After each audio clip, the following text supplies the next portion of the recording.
السلام علیکم لسنرز، آئیے ایم راحت کی جرم و سزا پر مبنی ایک نئی کہانی سنتے ہیں جس کا عنوان ہے وحشی۔ تو آئیے کہانی کا آغاز کرتے ہیں۔ زیر زمین عدالت میں محمد خان کا مقدمہ پیش کیا گیا تھا۔ اب تک محمد خان کی سمجھ میں یہ بات نہیں آ سکی تھی کہ یہ کون لوگ ہیں، ان کا تعلق حکومت کے کون سے محکمے سے ہے۔ عجیب و غریب لوگ تھے۔ محمد خان کو اتنی مراد دی گئی تھی کہ وہ حیران رہ گیا تھا۔ اس کی سمجھ میں نہیں آ رہا تھا کہ یہ سب کچھ کیا ہے۔ بے شمار سوالات اس سے کیے گئے۔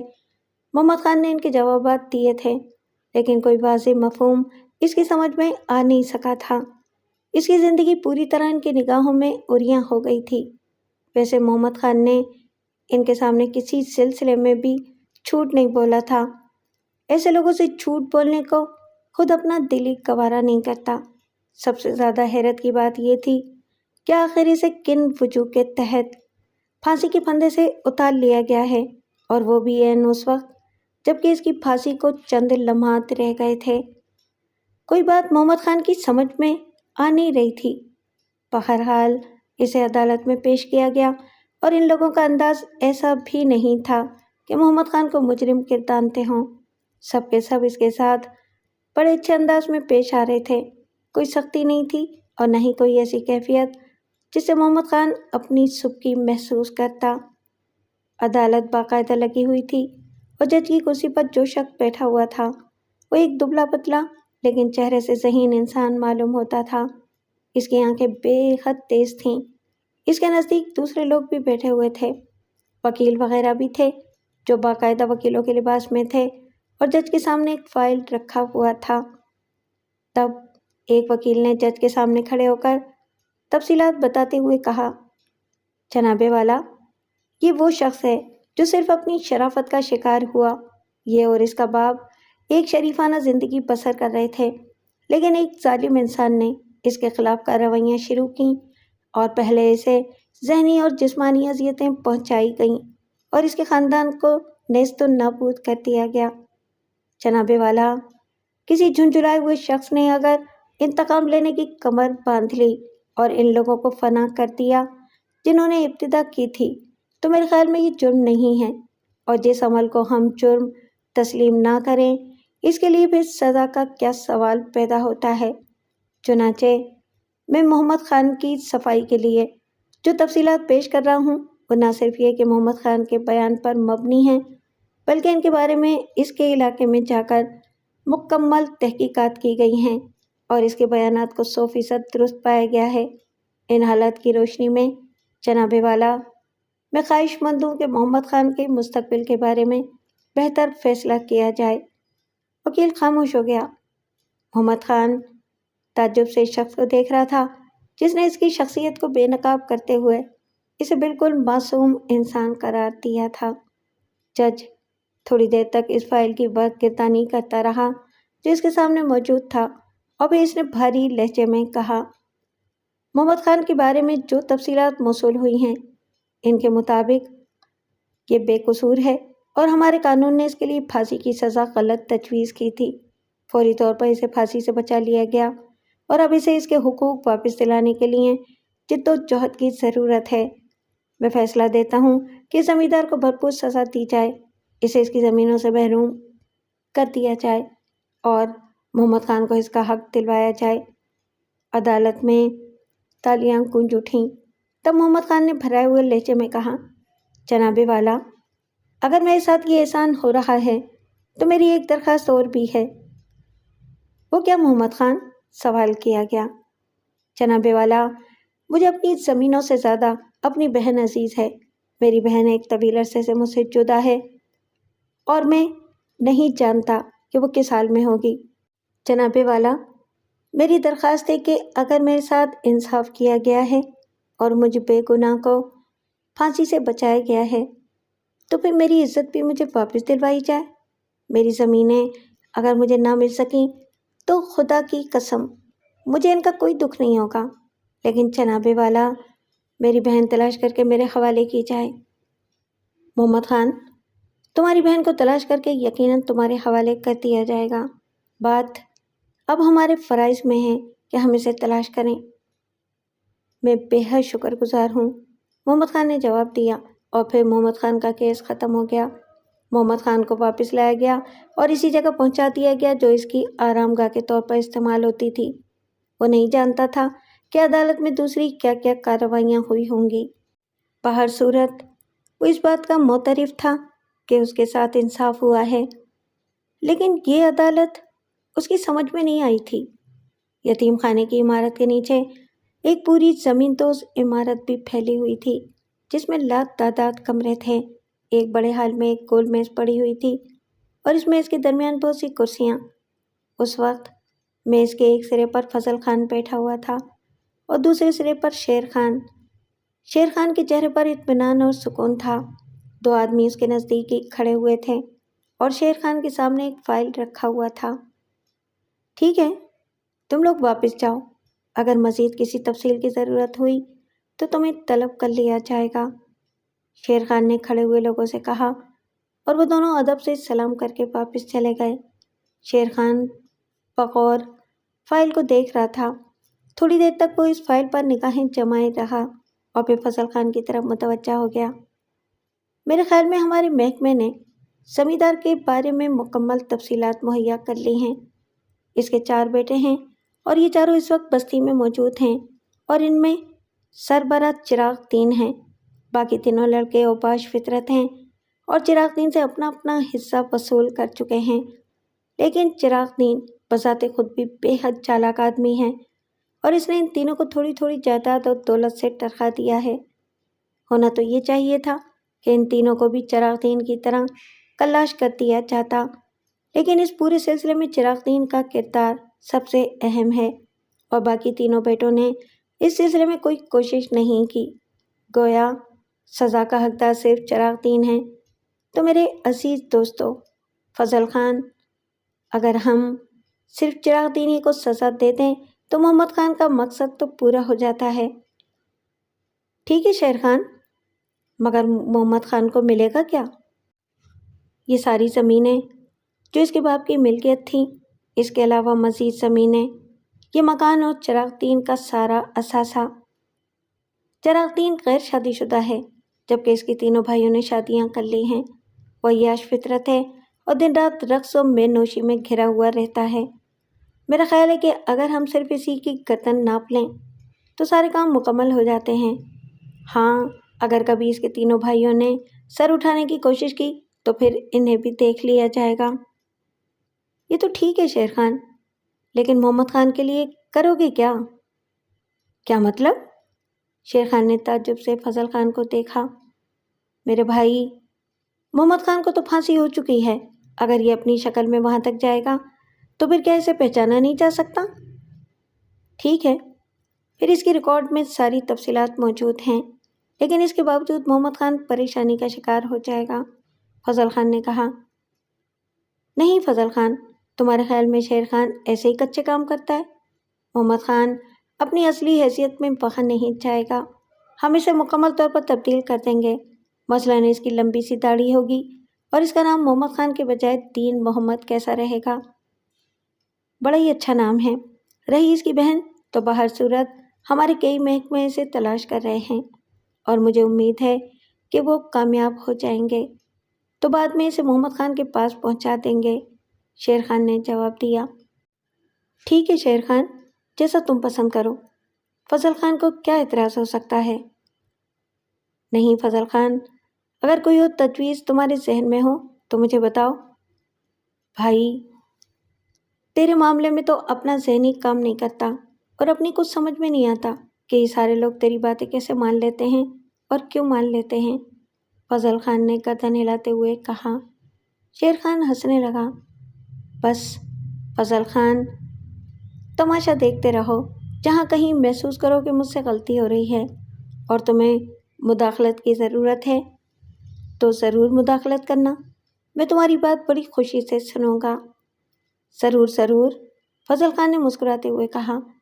حالانکہ تمہاری کسی معاملے میں کوئی بات سمجھ میں آئے تو بڑی بات ہے، میں جب کسی چیز کو سمجھ ہی نہیں سکوں گا تو تمہیں مشورہ کیا دوں گا، فضل خان نے ہنستے ہوئے کہا۔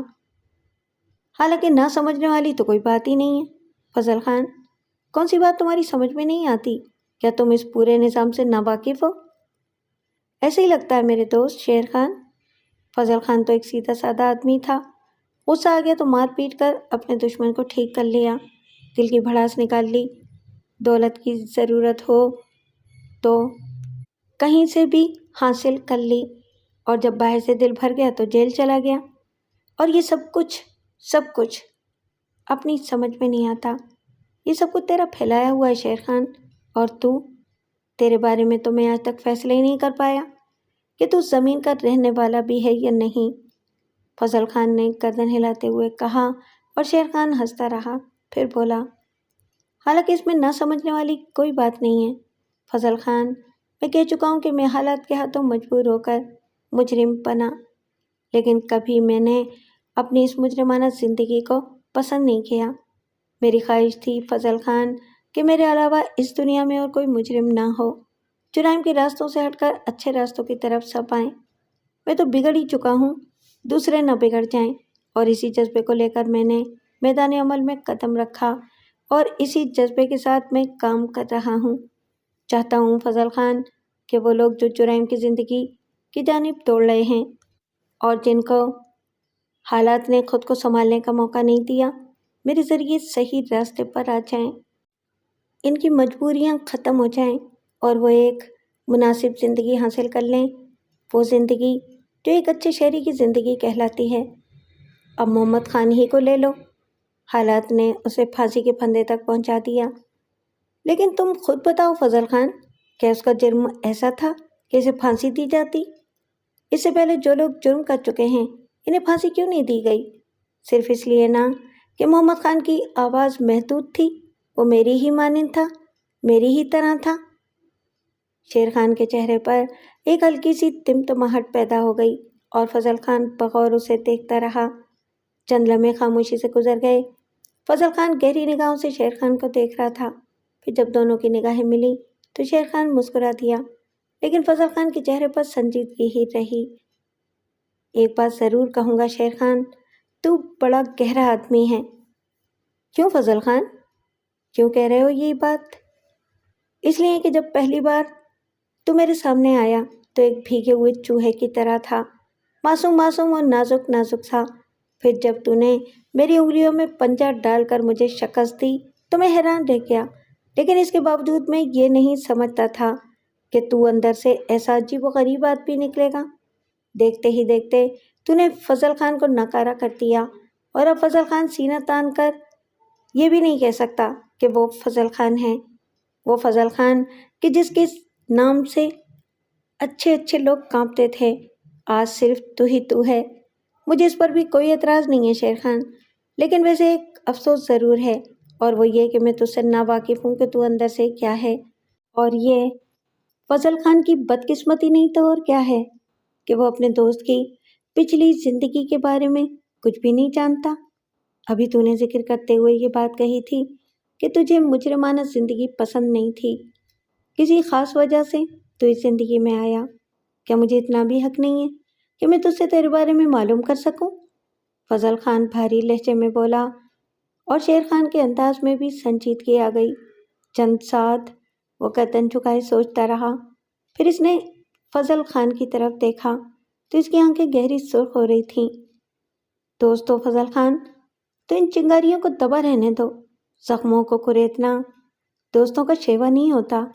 میں نے اپنا ماضی دہرایا تو میرے پورے وجود میں ایک آگ بھڑک اٹھے گی، اور فضل خان، میں نہیں کہہ سکتا کہ اس آگ کو سرد کرنے کے لیے مجھے کیا قدم اٹھانا پڑے۔ میں نے ماضی کو اتنا گہرا دفن کر دیا ہے کہ وہ مشکل ہی سے ابھر سکتا ہے۔ جھوٹ بول رہا ہے شیر خان، تو نے اپنا ماضی دفن نہیں کیا، تو آج بھی اپنے ماضی کو یاد کر کے وہی عمل کر رہا ہے جو تیرے ماضی کی پکار ہے۔ صرف پکار رہ گئی ہے فضل خان، اس پکار کو ہمیشہ زندہ رکھنا چاہتا ہوں۔ کچھ آوازیں میں نے اپنے کانوں کے لیے فضل خان کے لیے رہنے دی ہیں، جو میری زندگی کو رواں تواں رکھے ہوئے ہے۔ اگر یہ آوازیں فنا ہو گئیں تو شیر خان میں کچھ باقی نہیں رہ جائے گا۔ ارے او فلاسفر، تو الو بنانے میں بھی بہت مہارت رکھتا ہے، اور فضل خان تم تو ہو ہی الو، بلکہ الو کے پٹھے، ہمیشہ دوسروں کی باتوں میں آ جاتے ہو۔ ٹھیک ہے بھائی، ٹھیک ہے، مت بتا تو اپنے بارے میں۔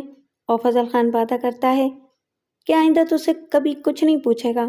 چل چھوڑ، اب یہ بتا کہ آگے کیا کرنا ہے؟ شیر خان گہری گہری سانسیں لیتا رہا۔ وہ اپنے آپ کو معتدل کر رہا تھا۔ پھر اس نے بھاری لہجے میں کہا، ناراض مت ہونا فضل خان، میں نے تم سے کہا تھا کہ میرا ماضی مجھے دکھ دیتا ہے، اس لیے میں اسے دفنی رہنے دینا چاہتا ہوں۔ میرے دوست کی حیثیت سے تم میری اس کیفیت کو برداشت کر لو گے، مجھے یقین ہے۔ اور باقی رہا آگے کچھ کرنے کا سلسلہ، میں اپنے پیارے دوست سے کوئی بات چھپانا پسند نہیں کروں گا۔ فضل خان، محمد خان دین محمد کی حیثیت سے اس بستی میں جائے گا اور چراغ دین سے اس کی ساری زمینیں اور جائیدادیں وصول کرے گا۔ یہ میرا فیصلہ ہے، بالکل اسی طرح جیسے میں نے اسے پھانسی کے پھندے سے اتار کر لانے کا فیصلہ کیا تھا، اور تم دیکھ لو کہ وہ آج تمہارے درمیان موجود ہے۔ ٹھیک ہے، میں مطمئن ہوں، فضل خان نے کہا، اور یہ گفتگو ختم ہو گئی۔ شیر خان بغور اس فائل کو دیکھتا رہا تھا جو دین محمد کے بارے میں اسے مہیا کی گئی تھی۔ نئے منصوبے کے تحت ایسے بہت سے محکمے ترتیب دے لیے گئے تھے۔ ان محکموں کے لیے اہم ترین لوگ اپنے کاموں میں مصروف تھے۔ یہ محکمے مجرموں کے بارے میں تفصیل، نئے ہونے والے جرائم کی رپورٹیں وغیرہ مہیا کرتے تھے، اور اس زیر زمین حکومت میں ان تمام رپورٹوں کا جائزہ لیا جاتا تھا۔ بستی اعظم گڑھ سرسبز و شاداب کھیتوں کی بستی تھی۔ یہاں کے رہنے والے اپنے زمیندار چراغ دین کے بارے میں جو کچھ بھی خیالات رکھتے ہوں، لیکن اپنی بستی سے پوری طرح مخلص تھے، اور اس بستی کو ہریالی کی دولت سے مالا مال کرتے، اپنا خون پسینہ ایک کر دیتے تھے۔ یہی وجہ تھی کہ دیکھنے والے بستی کی فصلوں اور اس کے لہلہاتے حسن سے بے حد متاثر ہوتے تھے۔ پرانے طرز کی جیپ اچھلتی کودتی نہ ہموار پگڈنڈی پر آگے بڑھ رہی تھی جو بستی اعظم گڑھی کی جانب جاتی تھی۔ بستی کے بچوں نے دور سے آتی ہوئی جیپ دیکھی اور تماشے کے طور پر جمع ہو گئے۔ جیپ ان کے قریب آ کر رکی تو جھونپڑی کے باہر بھینس کے لیے کٹی کرنے والا بوڑھا آدمی آگے بڑھا اور اس نے ڈانٹ کر بچوں کو جیپ کے نزدیک سے ہٹا دیا۔ جیپ کے اندر 3 افراد تھے، ایک درمیانی عمر کا داڑھی والا آدمی، نوجوان لڑکی اور ایک اور خوبصورت نوجوان تھا۔ یہ 3 افراد اس بستی میں داخل ہوئے تھے۔ نوجوان ڈرائیونگ سیٹ پر بیٹھا ہوا تھا۔ اس نے بوڑھے کو اشارے سے نزدیک بلایا اور بوڑھا اس کے نزدیک پہنچ گیا۔ زمیندار چراغ دین کا مکان کون سا ہے؟ نوجوان نے پوچھا۔ جی، وہ جو چونے سے پتا ہوا ہے، اونچا سا مکان، بستی میں بھلا کسی اور کا ہو سکتا ہے؟ بوڑھے کسان نے جواب دیا، اور نوجوان اس کے اشارے کی سمت دیکھنے لگا۔ پھر اس نے بوڑھے کا شکریہ ادا کیا اور جیپ آگے بڑھا دی۔ کچھ ہی دیر کے بعد جیپ زمیندار کے مکان کے سامنے رکی تھی۔ چند لوگ موجود تھے جو یقینی طور پر زمیندار کے ملازم تھے۔ سب کی نگاہیں جیپ کی جانب اٹھ گئیں۔ نوجوان نیچے اتر آیا۔ لڑکی اور داڑھی والا آدمی جیپی میں بیٹھے رہے تھے۔ نوجوان نے یہاں بھی ایک شخص کو اشارے سے بلایا اور کہنے لگا، ہم چراغ دین کے مہمان ہیں۔ اوہو، کہاں سے آئے ہیں سرکار؟ سرکار، چراغ دین کو اطلاع دے دی جائے؟ آپ اپنا نام پتہ بتا دیں، اس شخص نے کہا۔ بس ان سے کہو کہ ان کے کچھ دوست شہر سے آئے ہیں اور ان سے ملاقات کرنا چاہتے ہیں۔ نام نہیں بتلائیں گے سرکار؟ تم سے جو کہا ہے وہی کرو، نوجوان نے کہا، اور وہ شخص جلدی سے اندر دوڑ گیا۔ چراغ دین خود باہر نہیں آیا تھا، بلکہ اس بار اس شخص کے ساتھ 2 اور آدمی باہر آئے تھے، اور انہوں نے غور سے ان لوگوں کو دیکھا، اور پھر انہوں نے آپس میں کچھ گفتگو کی، اور ان میں سے ایک اندر چلا گیا۔ دوسرا آدمی نوجوان کے پاس پہنچ گیا تھا۔ اس نے نوجوان کو سلام کیا اور پھر بڑے ادب سے بولا، اندر تشریف لائیے جناب، زمیندار صاحب ابھی آتے ہیں، آپ ان کا انتظار کر لیں۔ ٹھیک ہے، ہماری گاڑی کا خیال رکھا جائے، نوجوان نے کہا، اور بھی اس نے داڑھی والے شخص اور اس لڑکی کو بھی آواز تھی، اور وہ دونوں بھی نیچے اتر آئے۔ تھوڑی دیر کے بعد وہ زمیندار کی کشادہ ڈیوڑی میں بیٹھے ہوئے تھے۔ ان کے سامنے ہی وہ شخص بیٹھ گیا تھا جو انہیں یہاں تک لے کر آیا تھا۔ چند ساعت کے بعد زمیندار بھی اندر داخل ہو گیا، چہرے ہی سے اوباش نظر آنے والا۔ اندر داخل ہو کر گہری نگاہوں سے ان لوگوں کا جائزہ لینے لگا۔ اب اس کی بھوکی نگاہیں لڑکی پر آ جمی، پھر ہونٹوں پر ایک شیطانی مسکراہٹ بکھر گئی۔ پھر وہ پرتپاک انداز میں آگے بڑھتے ہوئے بولا، آپ کو نہیں پہچانتا، شاید کبھی ملاقات نہیں ہوئی، لیکن اس کے باوجود آپ مجھ سے ملنے آئے ہیں تو میں خوش آمدید کہتا ہوں۔ شکریہ چراغ الدین صاحب، بڑی تعریفیں سنی تھیں آپ کی، سوچا کہ آپ سے ملاقات ہی کر لی جائے۔ او ہو، زمیندار پھونڈے سے انداز میں ہنسنے لگا۔ میں کس قابل ہوں اور آپ لوگ یہاں کیوں بیٹھ گئے؟ ارے کرمو، مجید مہمانوں کے لیے آرام دہ رہائش کا انتظام تو کرو۔ ہم سادہ سیاح نہیں ٹھہریں گے زمیندار صاحب، اس لیے رہائش کی تو کوئی ضرورت ہی نہیں ہے، گفتگو کرنے کے بعد یہاں سے چلے جائیں گے۔ سوال ہی پیدا نہیں ہوتا جناب، بھلا یہ ممکن ہے کہ آپ مہمان آئیں اور یوں ہی واپس چلے جائیں؟ جب تک چراغ الدین کا دل نہیں بھرے گا آپ یہاں سے واپس نہیں جائیں گے، یہ اعظم گڑھی کا قانون ہے۔ چراغ الدین نے ہنستے ہوئے کہا، لیکن اس کے انداز میں ایک دھمکی پوشیدہ تھی جسے نوجوان نے بخوبی محسوس کیا تھا، اور اس کے ہونٹوں پر ایک استہزائیہ مسکراہٹ پھیل گئی۔ زمیندار صاحب کی اگر یہ مرضی ہے تو ہمیں کیا اعتراض ہو سکتا ہے، اس نے خوش آمدانہ انداز میں کہا، اور چراغ الدین کے ہونٹوں پر پھیلی ہوئی مسکراہٹ کچھ اور گہری ہو گئی۔ پہلے آپ لوگ تھوڑی دیر آرام کریں، لمبا سفر کر کے آئے ہیں، چائے پر آپ سے بات چیت ہوگی اور آپ سے آپ کے آنے کا مقصد پوچھا جائے گا۔ ابھی میرے ملازم آپ کے لیے آرام کا بندوبست کیے دیتے ہیں، زمیندار نے کہا، اور نوجوان نے گردن ہلا دی۔ تھوڑی دیر کے بعد زمیندار کے ملازم واپس آ گئے اور انہوں نے اطلاع دی کہ مہمانوں کی رہائش کا بندوبست کر دیا ہے۔ لے جاؤ انہیں اور انہیں ان کی آرام گاہ میں بٹھا دو، زمیندار نے شاہانہ انداز میں کہا، اور تینوں نوارد اٹھ گئے۔ زمیندار کا مکان دیہات میں بنے ہوئے مکانوں کی بنسبت کچھ جدید تھا، کمرے تو اس میں بے شمار بنے ہوئے تھے، لیکن ان کی ترتیب مناسب نہیں تھی۔ جن 2 کمروں میں ان مہمانوں کی رہائش کا بندوبست کیا گیا تھا وہ نزدیک ہی نزدیک تھے۔ ملازم نے ایک کمرے کی جانب اشارہ کرتے ہوئے کہا، یہ تو ان بی بی جی کے لیے ہے، دوسرے میں آپ دونوں رہیں گے۔ کیا یہ ضروری ہے کہ بی بی جی اسی کمرے میں رہیں جو تم نے بتایا ہے؟ جی ہاں، یہ ضروری ہے۔ زمیندار صاحب کی اس حویلی کے کچھ اصول ہیں اور ان اصولوں کو کوئی بھی توڑنا پسند نہیں کرتا۔ خوب، بہت خوب، کیا یہ اصول مہمانوں پر بھی لازم ہوتے ہیں؟ جی ہاں جناب، اس علاقے میں داخل ہونے کے بعد ہر شخص وہی کرتا ہے جو زمیندار جی کی مرضی ہوتی ہے، ملازم نے کہا، اور نوجوان نے گردن ہلا دی۔ پھر وہ واپس چلا گیا۔ جی ہاں جناب، اس علاقے میں داخل ہونے کے بعد ہر شخص وہی کرتا ہے جو زمیندار جی کی مرضی ہوتی ہے، ملازم نے کہا، اور نوجوان نے گردن ہلا دی۔ پھر وہ واپس چلا گیا۔ کمرے ضروریات زندگی سے معمولی طور پر آراستہ تھے، یعنی یہاں کسی چیز کی کمی تو نہیں تھی، لیکن ان میں کوئی حسن بھی نہیں تھا، بس ایک معمولی سی رہائش کا بندوبست تھا۔ بہر صورت آنے والوں کو ان کمروں کی سجاوٹ سے کوئی دلچسپی نہیں تھی، نہ جانے ان کے یہاں آنے کا مقصد کیا تھا۔ وہ تینوں ایک ہی کمرے میں داخل ہو گئے اور ایک نشست پر بیٹھ گئے۔ نوجوان کسی خیال میں گم تھا۔ تھوڑی دیر کے بعد اس نے گردن ہلائی اور اس شخص کی جانب دیکھا جس کی لمبی داڑھی تھی۔ محمد خان، اپنی زمین اور اپنی بستی میں آ کر تمہیں کیسا محسوس ہو رہا ہے؟ میں اپنے جذبات بیان نہیں کر سکتا شیر خان، محمد خان نے جواب دیا۔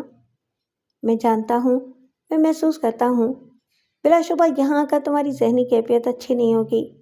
یادیں انسان کی زندگی میں بڑی اہمیت رکھتی ہیں، لیکن محمد خان، اس دنیا میں زندگی گزارنے کے لیے ہمیں دنیا کے دوسرے لوگوں کی طرح چالاکی اپنانا پڑتی ہے۔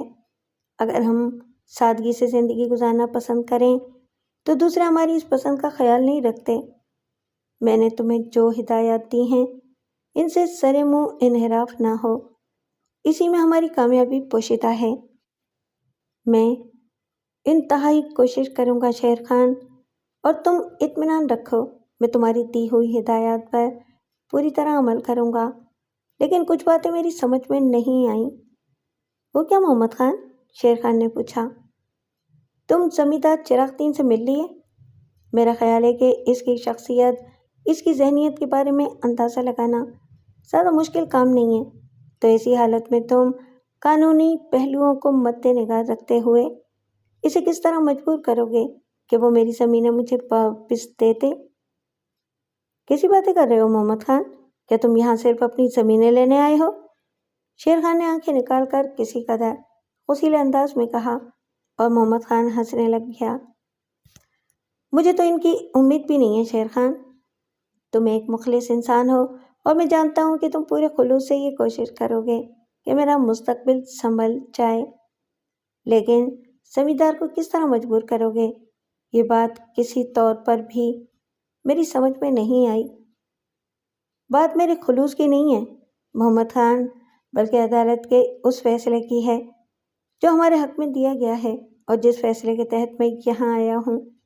یہ میرا کام ہے کہ اب زمیندار کو بھکاریوں کی سی زندگی گزارنی ہوگی، اور وہ سب کچھ جو اس کے قبضے میں ہے ہمارے قبضے میں آ جائے گا، اور آنے والا وقت تمہیں خود بتائے گا کہ یہ سب کچھ کیوں کر ہوا۔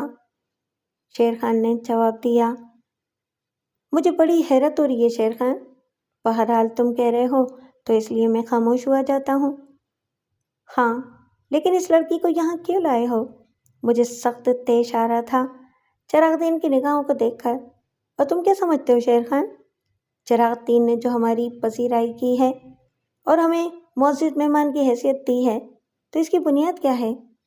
رخسانہ، نوجوان نے مسکراتے ہوئے کہا، اور محمد خان چونک کر لڑکی کی طرف دیکھنے لگا۔ خوبصورت لڑکی کے ہونٹوں پر خوبصورت مسکراہٹ پھیل گئی تھی۔ کیا خیال ہے رخسانہ، کیا یہ بات تمہارے ذہن میں نہیں تھی؟ شیر خان نے پوچھا۔ مجھے تو لایا ہی اس لیے گیا ہے محمد خان کہ ہم لوگ چراغ دین کی توجہ حاصل کر سکیں، اور باقی رہی چراغ دین کی غلاظت آمیز سوچ کی بات، تو تم کیا سمجھتے ہو؟ میں اگر تنہا بھی ہوں تو میرے ہاتھ کی ایک ضرب اس کی گردن کی ہڈی توڑ سکتی ہے، لڑکی نے کہا، اور محمد خان پھر خیالی انداز میں گردن ہلانے لگا۔ تم لوگوں کے بارے میں نہ میں کچھ جانتا ہوں، اور مجھے یقین ہے کہ کچھ جان بھی نہیں سکوں گا۔ میں تو یہ بھی نہیں کہہ سکتا کہ تم ہو کون۔ خدائی فوجدار، شیر خان ہنستا ہوا بولا، اور محمد خان پھر ہلکی سی مسکراہٹ کے ساتھ خاموش ہو گیا۔ شام کی چائے پر بڑا اہتمام کیا گیا تھا۔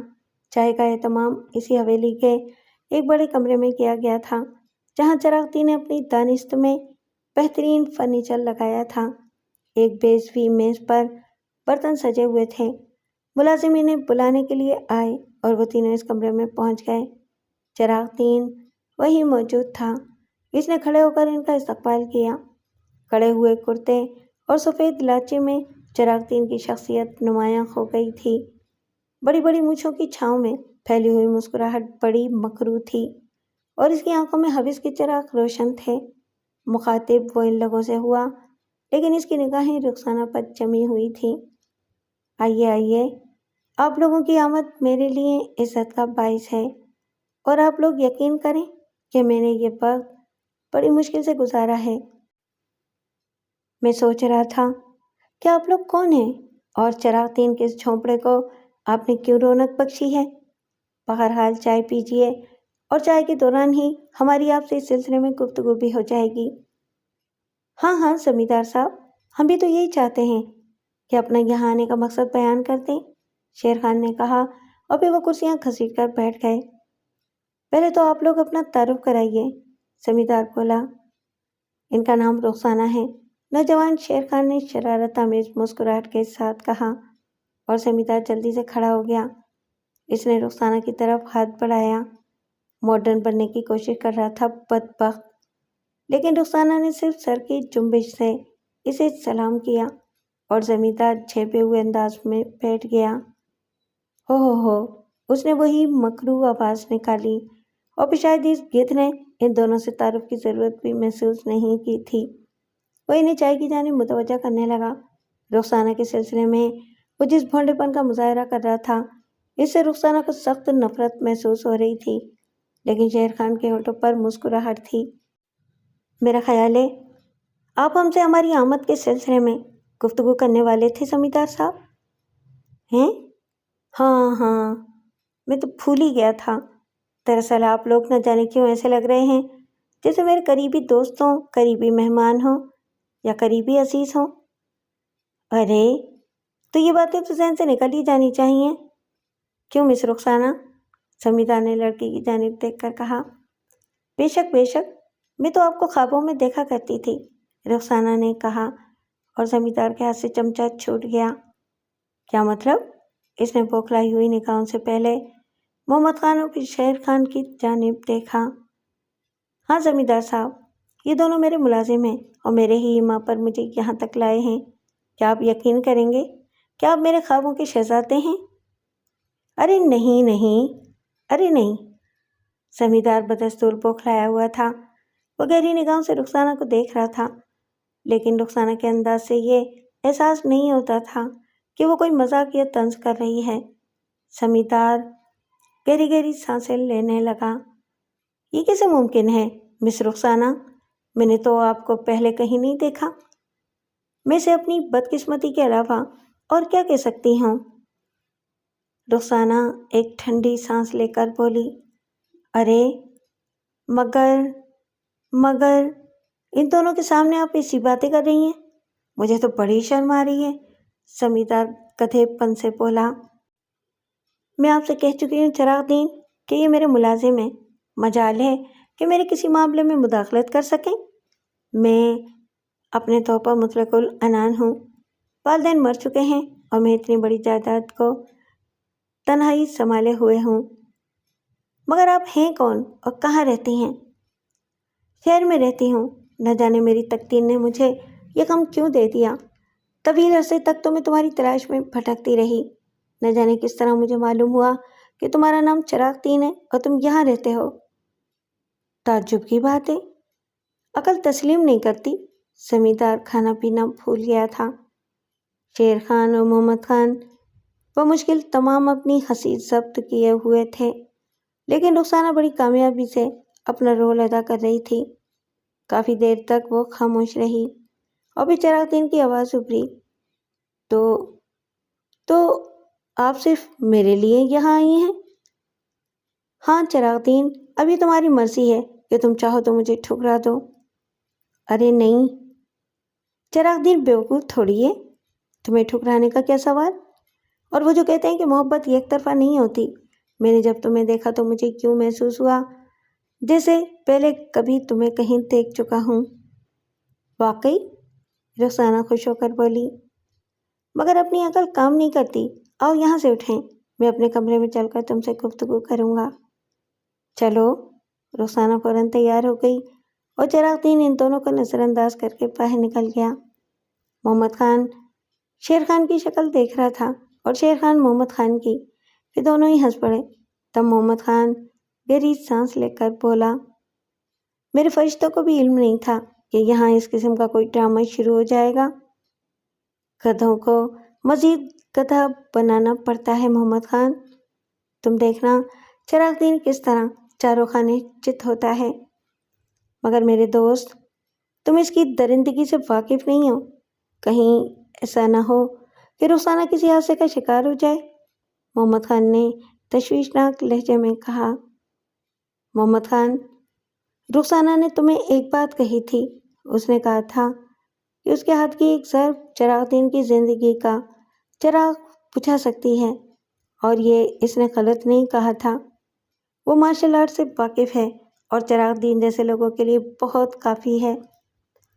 اوہو، میں بار بار بھول جاتا ہوں کہ تمہارا یہ کارخانہ ہی حیرت ناک ہے، محمد خان نے گردن جھٹکتے ہوئے کہا اور شیر خان ہنسنے لگا۔ ظاہر ہے چراغ دین کی محبوبہ اس عام کمرے میں تو نہیں رہ سکتی تھی جس میں مہمانوں کو ٹھہرایا گیا تھا، چنانچہ وہ رخسانہ کو لے کر اپنی مخصوص خوابگاہ میں پہنچ گیا۔ اس کے پاؤں زمین پر نہیں پڑ رہے تھے، آج تک تو دیہاتی لڑکیوں کو اغوا کر کے ان کے ساتھ وقت گزارتا رہا تھا۔ ان لڑکیوں نے اس سے نہ تو پسندیدگی کا اظہار کیا تھا اور نہ کبھی خوشی سے اس کی قربت میں آئی تھی، لیکن چراغ دین کی زندگی میں یہ پہلی لڑکی تھی جس نے اس سے الفت کا اظہار کیا تھا، اور الفت بھی وہ جو قصے کہانیوں کی کتابوں میں اس نے پڑھی تھی، یعنی خوابوں میں دیکھنے والی باتیں اسے اپنی تقدیر پر رشک آ رہا تھا، کیونکہ وہ بھی کسی کے خوابوں کا شہزادہ ہو سکتا ہے۔ رخسانہ بے تکان اس کے ساتھ جا رہی تھی اور بھی خوابگاہ میں پہنچ کر مسکراتی نگاہوں سے اس نے چراغ دین کو دیکھا۔ چراغ دین، کیا کسی کے آرزوؤں کا پھل اسے اس طرح بھی مل جاتا ہے؟ اس نے سوال کیا۔ کیا مطلب؟ چراغ دین کی موٹی عقل میں اس جملے کا مطلب نہیں آیا تھا۔ میں نے کبھی سوچا بھی نہیں تھا چراغ دین، جس نے میری راتوں کی نیندیں حرام کر رکھی ہیں، جس نے میرے خیالات کو منتشر کر دیا ہے، ایک دن وہ میرے اتنے قریب اور سامنے ہوگا کہ میں اس کی سانسوں کی آواز تک سن سکوں گی۔ رخسانہ، رخسانہ، میری سمجھ میں کچھ نہیں آ رہا۔ خدا کے واسطے مجھے بتاؤ کہ یہ سب کیا ہے؟ جو کچھ تم کہہ رہی ہو یہ درست ہے یا مجھے بیوقوف بنا رہی ہو؟ او چراغ دین، میں خودکشی کر لوں گی اگر دوبارہ تم نے یہ الفاظ کہے تو۔ کہہ دیتی ہوں، خودکشی کر لوں گی۔ میں بھلا تمہیں بیوقوف بنانے کا تصور کر سکتی ہوں؟ لیکن رخسانہ، یہ ساری باتیں تو قصے اور کہانیوں کی باتیں ہیں۔ قصے کہانیوں کی باتیں؟ تمہارا کیا خیال ہے چراغ دین کہ اس دنیا میں وہ سب کچھ ہوتا ہے جو بعید از عقل ہے؟ میرا خیال ہے کہ نہیں۔ جتنے قصے ترتیب دیے جاتے ہیں وہ عقل پر مبنی ہوتے ہیں۔ تم خود سوچو، اپنے ماحول کو محسوس کرو۔ یہ ساری چیزیں جنہیں تم ایک خیال کی حیثیت دیتے ہو، کیا عملی شکلیں نہیں رکھتی؟ ہم سب کچھ وہی سوچ سکتے ہیں چراغ دین جو اس دنیا میں ظہور پذیر ہوتا ہے۔ چنانچہ یہ تم دل سے نکال دو کہ قصے کہانیوں کی باتیں حقیقت سے دور ہوتی ہیں۔ میں تمہارے پاس اپنی زندگی کا جو مقصد لے کر آئی ہوں، اس کے سلسلے میں تم سے دیر تک گفتگو کرنا چاہتی ہوں۔ ہاں ہاں، کیوں نہیں؟ چراغ دین نے گہری سانس لے کر کہا۔ یہ لڑکی اسے ضرورت سے زیادہ ہی پسند آ گئی تھی بھی خوبصورت اور بھی شہر کی لڑکی۔ چراغ دین نے کبھی شادی کے بارے میں سوچا نہیں تھا، لیکن بیوی کے بارے میں کبھی اس کے ذہن میں کوئی تصور ابھرتا تو اس لڑکی سے مختلف نہ ہوتا۔ گاؤں کی دوشیزائیں تو خوابگاہ کی رونقی بڑھا سکتی تھیں، انہیں تو صرف ایک ایسا پھول سمجھا جا سکتا تھا جنہیں ڈالی سے توڑا، سونگا اور بھی ایک کونے میں ڈال دیا۔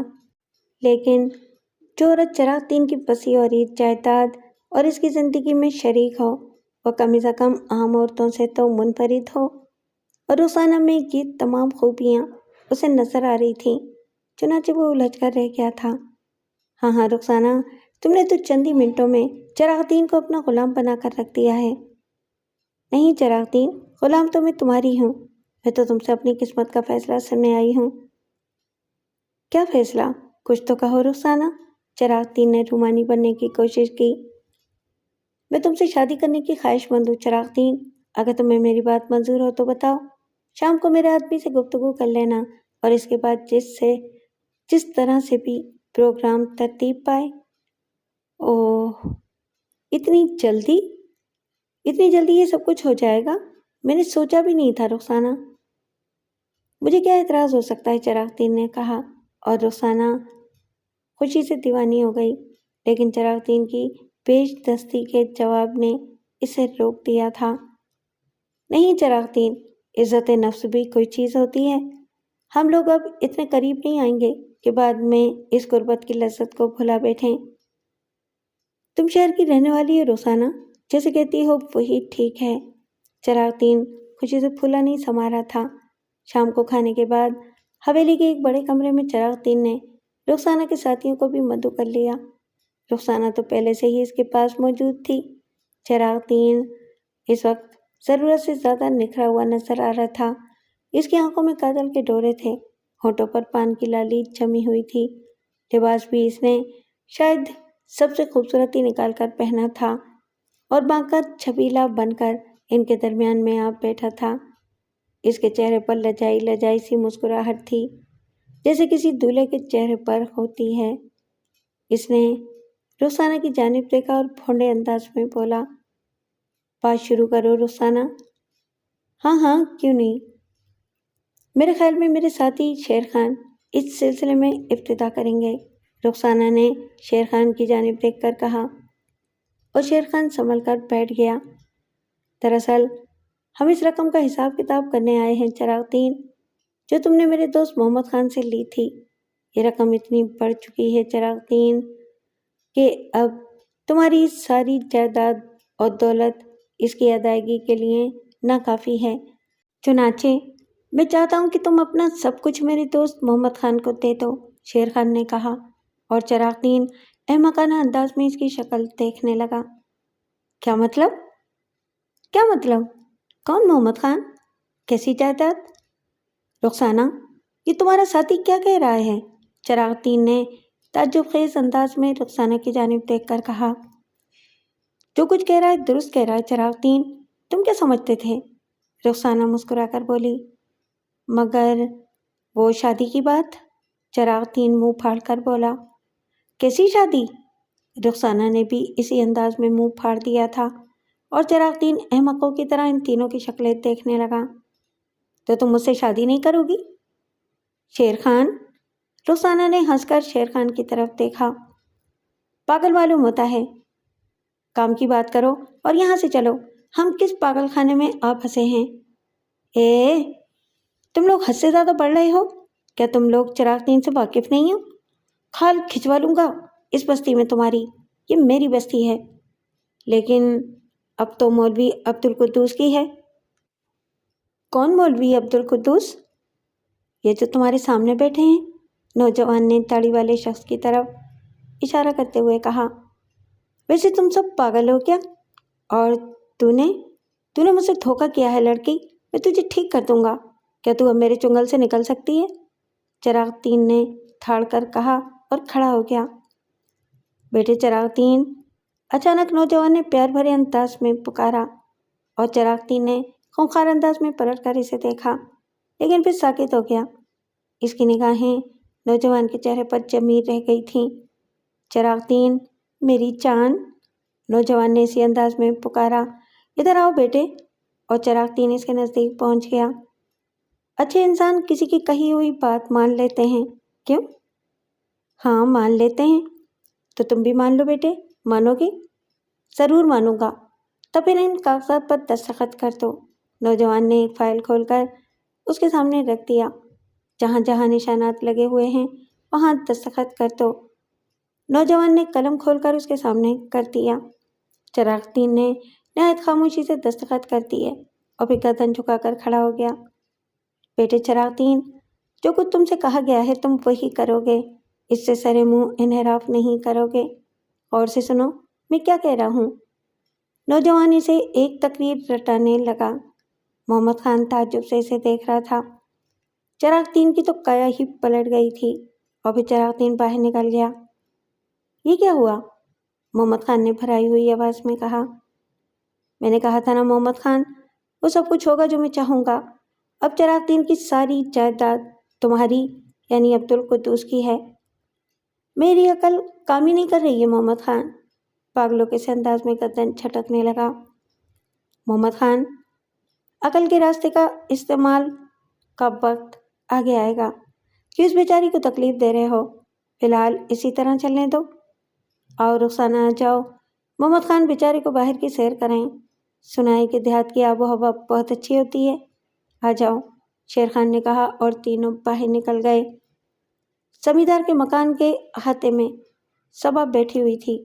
چراغ دین جی ابھی نہیں آئے تھے، بہت سے لوگ جمع تھے، دور دور کے تعلق داروں کو بلایا گیا تھا اور پیغام یہ تھا کہ سب کے سب اپنا کام چھوڑ کر آ جائیں، بڑا ضروری کام ہے۔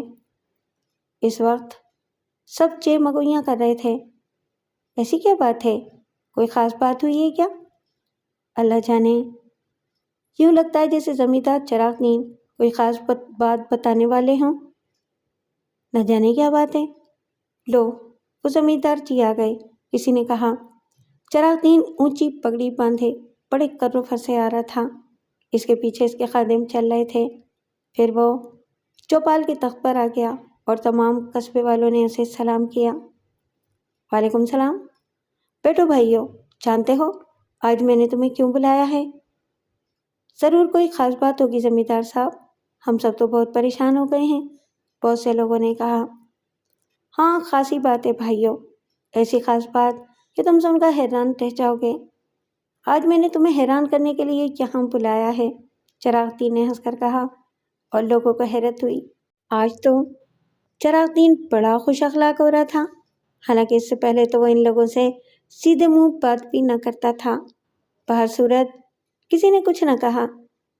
کیا بات ہے زمیندار جی، آج تو آپ بہت خوش نظر آ رہے ہیں، ایک بوڑھا آدمی بولی پڑا۔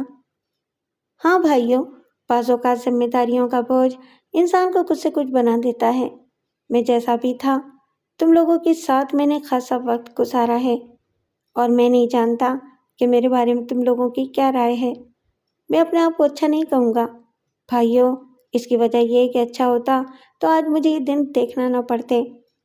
بات یہ ہے کہ میں شہر جا جا کر جو کچھ کرتا رہا ہوں اس کی تفصیل بتانا میرے لیے ضروری نہیں ہے، لیکن یہ بتانا بہت ضروری ہے کہ میں نے اپنے دوست مولوی عبدالقدوس سے بڑی بڑی رقمیں قرض لیں، اور یہ رقمیں میں اپنی بری عادتوں کی نظر کرتا رہا، حتیٰ کہ ان کی تعداد اتنی بڑھ گئی کہ میری حیثیت بھی ان کے آگے ختم ہو گئی۔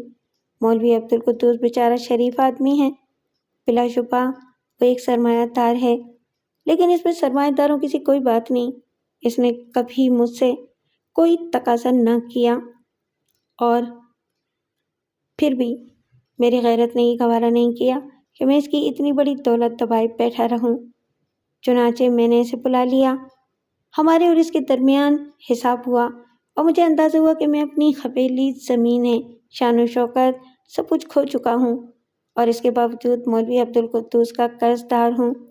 تو بھائیوں، ہم لوگوں نے باہمی تعاون سے اپنے حساب چکتا کر لیے۔ چنانچہ میں نے اپنی تمام جائیداد مولوی عبدالقدوس کے حوالے کر دی ہے، اور اس کے کاغذات بھی مولوی عبدالقدوس کے پاس ہیں۔ چنانچہ اب تمہارے نئے زمیندار مولوی عبدالقدوس ہوں گے۔ مولوی صاحب آ گئے، آئیے، چراغ دین نے کہا۔ لوگوں کے منہ حیرت سے کھل گئے تھے۔ تب چراغ دین نے کاغذات کا ایک بلندہ مولوی عبدالقدوس کی طرف بڑھا دیا اور کہنے لگا، مولوی صاحب، جو کچھ رہا وہ تو رہ ہی گیا، لیکن بہر صورت میں نے آپ کا قرض ادا کر دیا ہے۔ ٹھیک ہے چراغ دین، جو کچھ ہوا ٹھیک ہوا، مولوی عبدالقدوس نے بھاری لہجے میں کہا۔ تو بھائیوں، آج سے تمہارے نئے زمیندار اور میری ہر چیز کے مالک مولوی عبدالقدوس ہوں گے۔ میں آج ہی سے یہ بستی چھوڑ دوں گا۔ مگر یہ زمیندار جی، بہت سی آوازیں ابھریں۔ بس بس، اب مجھے زمیندار نہ کہو، میں ایک کلاش آدمی ہوں جو اپنی بری حرکتوں کا شکار ہو گیا۔ تمہارا یہی حشر ہونا چاہیے تھا چراغ دین، ایک طرف سے آواز ابھری۔ بالکل ٹھیک کہتے ہو، کمبخت نے بستی والوں کا ناک میں دم کر رکھا تھا، دوسری آواز ابھری، اور پھر ہر منہ سے ایک نہ ایک لفظ نکلنے لگا۔ وہ اپنے دلوں کی بھڑاس نکال رہے تھے، کیونکہ چراغ دین اب ان کے سر پر مسلط نہیں تھا۔ تب مولوی عبدالقدوس نے کہا، بھائیوں، یہ مناسب نہیں ہے۔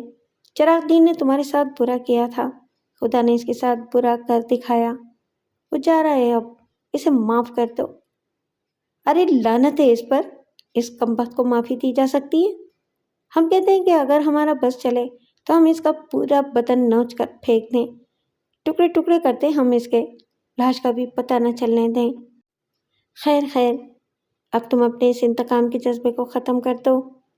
وہ اپنی سازشوں کی بازی ہار چکا ہے، اور اب یہ سب کچھ ہمارا ہے، عبدالقدوس نے نرم لہجے میں کہا۔ زمیندار عبدالقدوس زندہ باد، زمیندار عبدالقدوس زندہ باد۔ اور شیر خان کے ہونٹوں پر مسکراہٹ پھیل گئی۔ تب اس نے جھک کر رخسانہ کی طرف دیکھا۔ دیکھا رخسانہ، تم نے؟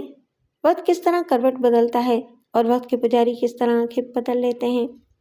تھوڑی دیر کے بعد صبا ختم ہو گئی۔ بڑے بڑے لوگوں نے مولوی عبدالقدوس یعنی محمد خان کو اپنی وفاداری کا یقین دلایا تھا، اور حسابات پیش کرنے کی ذمہ داری قبول کی تھی۔ محمد خان کی حالت ایسی تھی جیسے جاگتے میں خواب دیکھ رہا ہو۔ زمیندار کی حویلی میں اس بار جب وہ داخل ہوا تو اس کی حیثیت مالکوں کی سی تھی، اندر سامان باندھا جا رہا تھا۔ چراغ دین کے خاص خاص آدمی رخصت کی تیاریاں کر رہے تھے۔ تب شیر خان نے محمد خان کو اشارہ کیا، ان سے بات کرو۔ کیا کہوں؟ محمد خان نے پوچھا۔ سب کو روک لو، ظاہر ہے تمہیں ان کی ضرورت پڑے گی، شیر خان نے جواب دیا، اور محمد خان شیر خان کی ہدایت پر عمل کرنے لگا۔ اس نے کہا، تم لوگوں کو جانے کی کوئی ضرورت نہیں ہے، تم سب جس طرح یہاں کام کرتے رہے ہو کرتے رہو گے، اور تمہیں وہی سب کچھ ملے گا جو ملتا رہا ہے۔ مولوی عبدالقدوس زندہ باد، مولوی عبدالقدوس زندہ باد، نعرے پھر گونج اٹھے۔ ان لوگوں کو محمد خان نے روکنے کی کوشش نہیں کی تھی، جو زمیندار کے خاص آدمی تھے۔ رخسانہ، شیر خان اور محمد خان ایک بڑے کمرے میں جا بیٹھے۔ انہوں نے باہر ملازموں سے کہہ دیا تھا کہ ابھی وہ کسی سے ملنا نہیں چاہتے، آپس میں گفتگو کر رہے ہیں۔ وہ کاغذات محمد خان کے پاس موجود تھے، جن کی روح سے وہ اب اس پورے علاقے کا مالک تھا۔ میری ذہنی حالت بہت خراب ہے شیر خان، بخدا میری سمجھ میں نہیں آ رہا کہ یہ سب کیا ہو رہا ہے۔ مجھے خطرہ ہے کہ میں اپنا ذہنی توازن نہ کھو بیٹھوں۔ یہ تمہارا ذاتی فعل ہوگا محمد خان، اور میں تمہیں ذہنی توازن کھو بیٹھنے سے نہیں روکوں گا۔ ہماری عدالت نے فیصلہ کیا تھا کہ تمہاری جائیداد تمہیں واپس دلائی جائے، چنانچہ وہ تمہیں مل گئی۔ صبر سے کام لوگے تو تمہاری بہن بھی تمہیں مل جائے گی۔ لیکن میں، ہاں کہو، کیا میں عبدالقدوس کی حیثیت سے زندہ رہوں گا؟ ہاں، اس لیے محمد خان کی زندگی ختم ہو چکی ہے، اس کو پھانسی ہو چکی ہے، اور اب اسے منظر عام پر آنا نہیں چاہیے۔ اوہ، لیکن میری بہن، اس کی تلاش کی ذمہ داری ہم پر ہے۔ لیکن اس حیثیت سے وہ مجھے کس طرح پہچانے گی؟ اسے بھی پوری تفصیل بتا دی جائے گی، اور اگر وہ تمہیں چاہتی ہے تو اپنے منہ کو ہمیشہ بند رکھے گی۔ محمد خان نے سر پکڑ لیا۔ بہرحال دوسرے دن شیر خان اور رخسانہ سے رخصت ہو کر واپس چل پڑے۔ فضل خان کو اب ان معاملات سے کافی دلچسپی ہو گئی تھی۔ اس کا دوست عجیب و غریب خصوصیات کا مالک تھا، لیکن اب فضل خان کی سوچ بھی بدل گئی تھی۔ زیر زمین عدالت میں بے شمار مقدمے لائے گئے تھے۔ وہ فیصلے جو اوپر کی عدالتوں میں ہوئے زیر غور لائے جاتے، اور پھر ان پر اثر نو غور ہوتا۔ جن مجرموں کے بارے میں اندازہ ہوتا کہ وہ بے گناہ ہیں، انہیں سزا نہیں پانے دیا جاتا تھا۔ کئی بار جیل ٹوٹ چکی تھی اور قیدیوں کو نکال لیا جاتا تھا۔ حکام سخت پریشان تھے۔ بہت سے محکمے ان لوگوں کو تلاش کر رہے تھے جو اس پوری کارروائی کے روح رواں تھے۔ ان کے بارے میں کوئی سراغ نہیں ملتا تھا، بات ہی سمجھ میں نہیں آتی تھی۔ بہرحال زیر زمین عدالت لگتی تھی، اور اس کے لیے بے شمار محکمے ترتیب پا چکے تھے۔ اب تو فضل خان بھی اس سلسلے میں بڑے اعتماد سے کام کرنے لگا تھا۔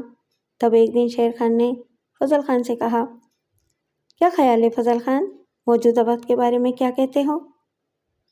موجودہ وقت سے تمہاری کیا مراد ہے شیر خان؟ کیا ہماری کارروائی بہتر طور سے نہیں چل رہی؟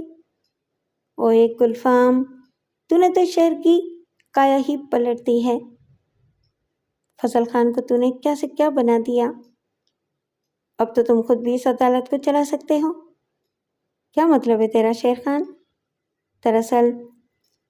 دراصل فضل خان یہ میرا شوق ہے، اور اسی شوق نے مجھے زندہ رکھا ہے۔ میں حالات کے ہاتھوں مجبور ہو کر مجرم بنا تھا۔ بڑا بے بس انسان تھا میں، مجھے جرائم سے نفرت تھی، لیکن حالات نے مجھے اپنی اسی طرف دھکیل کر ہی دم لیا۔ تب فضل خان، میں نے ایک فیصلہ کیا۔ مجھے اس دنیا سے نفرت نہیں ہوئی، لیکن میں نے ہمدردی سے اپنے جیسے دوسرے لوگوں کے بارے میں سوچا۔ میں نے سوچا، یہ بیچارے بھی میری طرح حالات کی چکی میں پستے ہیں اور اس دلدل سے نکل نہیں پاتے۔ تو میرے دوست، میں نے فیصلہ کیا کہ میں ان کی مدد کروں گا، اور اس دن سے میں نے اپنا شعار یہی بنا لیا۔ آج دنیا کے بیشتر ممالک میں ایسی زیر زمین عدالتیں کام کر رہی ہیں، اور ان مجرموں کی حیثیت کا تعین کیا جاتا ہے جو عادی مجرم نہیں ہوتے۔ میں محسوس کرتا ہوں کہ اب تم یہاں اس ملک میں اپنا کام بخوبی سنبھال سکتے ہو۔ اور تو شیر خان؟ ابھی دنیا اور وسیع ہے فضل خان، میری ضرورت دوسروں کو ہے۔ میں ان کے درمیان جاؤں گا، کسی اور شہر میں، کسی اور ملک میں۔ یہ نہیں ہو سکتا شیر خان، میرے اور تیرے درمیان یہ بات تو طے نہیں تھی۔ ہاں نہیں تھی، فضل خان، لیکن میں جانتا ہوں کہ اب تم یہاں کے معاملات بخوبی سنبھال سکتے ہو، اس لیے مجھے دوسروں کی خدمت کا موقع دو۔ نہیں شیر خان، نہیں، یہ نہیں ہو سکتا۔ میں تو تمہیں ایک اور بات بتانا چاہتا تھا۔ کیا فضل خان؟ شیگی کو جانتے ہو؟ کون شیگی؟ رستم پور کے نوابوں میں شمار ہوتا ہے، اسمگلر ہے اور بین الاقوامی پیمانے پر کام کرتا ہے۔ میں نے کبھی نہیں سنا اس کا نام۔ ظاہر ہے ابھی ہم نے اسمگلروں کی طرف توجہ نہیں دی۔ دیں گے، ضرور دیں گے۔ مگر تم تو جا رہے ہو شیر خان۔ ابھی تو نہیں جا رہا فضل خان، اگر شیگی کوئی چیز ہے تو اسے دیکھ لیں گے۔ تو نے دل توڑ دیا ہے شیر خان، اب کام کرنے میں وہ مزہ نہیں آئے گا جو آتا تھا۔ تو چلا جائے گا تو کیا خاک مزہ آئے گا؟ فضل خان، اگر میں چلا جاؤں گا تو کیا کبھی واپس نہیں آؤں گا؟ یہ میری برانچ ہے فضل خان، اور میں اس کی خبر گیری کرتا رہوں گا۔ وعدہ؟ ہاں فضل خان، یہی میرا طریقہ کار ہے۔ تب ٹھیک ہے، ورنہ میں تو مارا ہی گیا تھا۔ تم نے پوری بات ہی کب سنی تھی فضل خان؟ کسی مرحلے پر تمہیں جب بھی کوئی الجھن پیش آئے گی میں تمہارے پاس ہوں گا۔ پھر شیگی کے بارے میں کیا خیال ہے؟ کیا چاہتے ہو؟ دراصل شیگی بہت بڑی شخصیت کا مالک ہے، اعلیٰ حکام سے اس کی بڑی دوستی ہے، اس لیے کوئی اس پر ہاتھ نہیں ڈالتا۔ اوہ فضل خان، تمہیں پہلے اس کے بارے میں بتانا چاہیے تھا۔ ہاں بس اتفاق ہے۔ کہاں رہتا ہے؟ رستم پور میں، فضل خان نے جواب دیا اور شیر خان گردن ہلانے لگا۔ خوبصورت گھوڑا گاڑی بڑی سڑک سے چھوٹی ذیلی سڑک پر اتر گئی جو سامنے نظر آنے والی عظیم الشان عمارت تک جاتی تھی۔ گھوڑے سبک روی سے دوڑ رہے تھے اور تھوڑی دیر کے بعد وہ عمارت کے وسیع اور اس پھاٹک پر پہنچ گئی۔ پھاٹک پر کھڑے ہوئے چوکیدار نے بڑے ادب سے دروازہ کھول دیا تھا۔ گھوڑا گاڑی اندر داخل ہو گئی۔ چوکیدار اس طرح جھک گئے تھے جیسے آنے والا کوئی بڑا ہی مہذب مہمان ہو، پھر وہ سیدھے ہو گئے۔ پورٹیکو میں جو شخص گھوڑا گاڑی سے اترا وہ سفید رنگ کے انتہائی نفیس سوٹ میں ملبوس تھا، سر پر چوڑا ہیٹ جس میں 3 خوبصورت کلیاں ارسی ہوئی تھیں، ہاتھ میں پتلی سی چھڑی تھی جو کسی چمکدار دھات کی بنی ہوئی تھی۔ دروازے پر کھڑے ہوئے 2 خوشپوش نوجوانوں نے اس کا استقبال کیا اور نوجوان نے سر جھکا دیا۔ استقبال کرنے والے اسے بڑے اہتمام سے اندر لے گئے۔ چند قدم چلنے کے بعد اس نے اپنے ساتھ چلنے والوں سے پوچھا، مسٹر شیگی موجود ہیں؟ جی ہاں جناب، آپ ہی کے منتظر تھے، تشریف لائیے، استقبال کرنے والوں میں سے ایک نے کہا، اور نوجوان ان کے ساتھ آگے بڑھتا چلا گیا۔ ایک لمبی راہداری طے کرنے کے بعد وہ ایک بڑے کمرے کے دروازے کے سامنے رک گئے۔ دروازوں پر بڑے خوبصورت شیشے لگے ہوئے تھے اور شاید ان کا نظام خود کار تھا۔ دروازے دونوں سمتوں سے کھل گئے اور نوجوان اندر داخل ہو گیا۔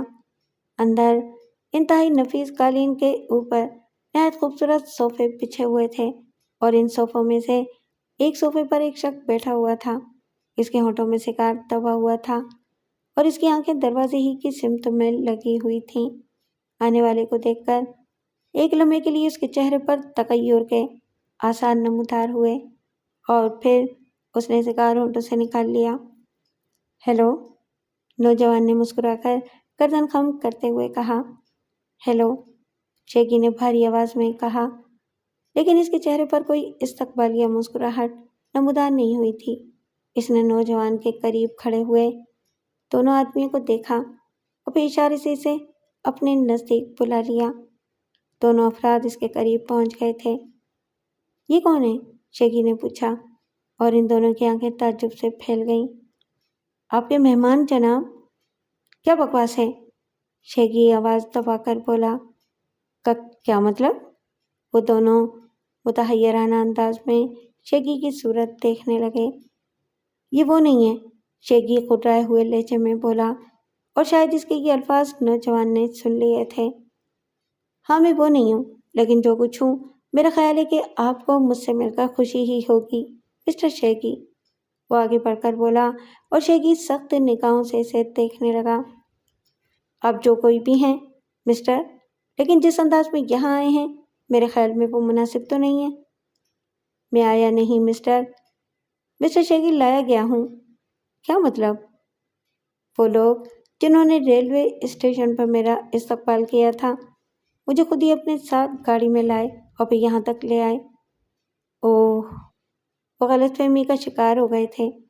میرا ایک مہمان آنے والا تھا، شاید ان لوگوں نے یہی سمجھا کہ میرے وہ مہمان تم ہو۔ مسٹر شیگی، اپنے گھر پر جو شخص آ جائے اسے مہمان تو سمجھا جا سکتا ہے نا؟ باقی رہی یہ بات کہ میں ان لوگوں کے ساتھ کیوں آ گیا، تو یقین کریں میں نے انہیں قطعی نہیں کہا تھا کہ میں مسٹر شیگی کا مہمان ہوں۔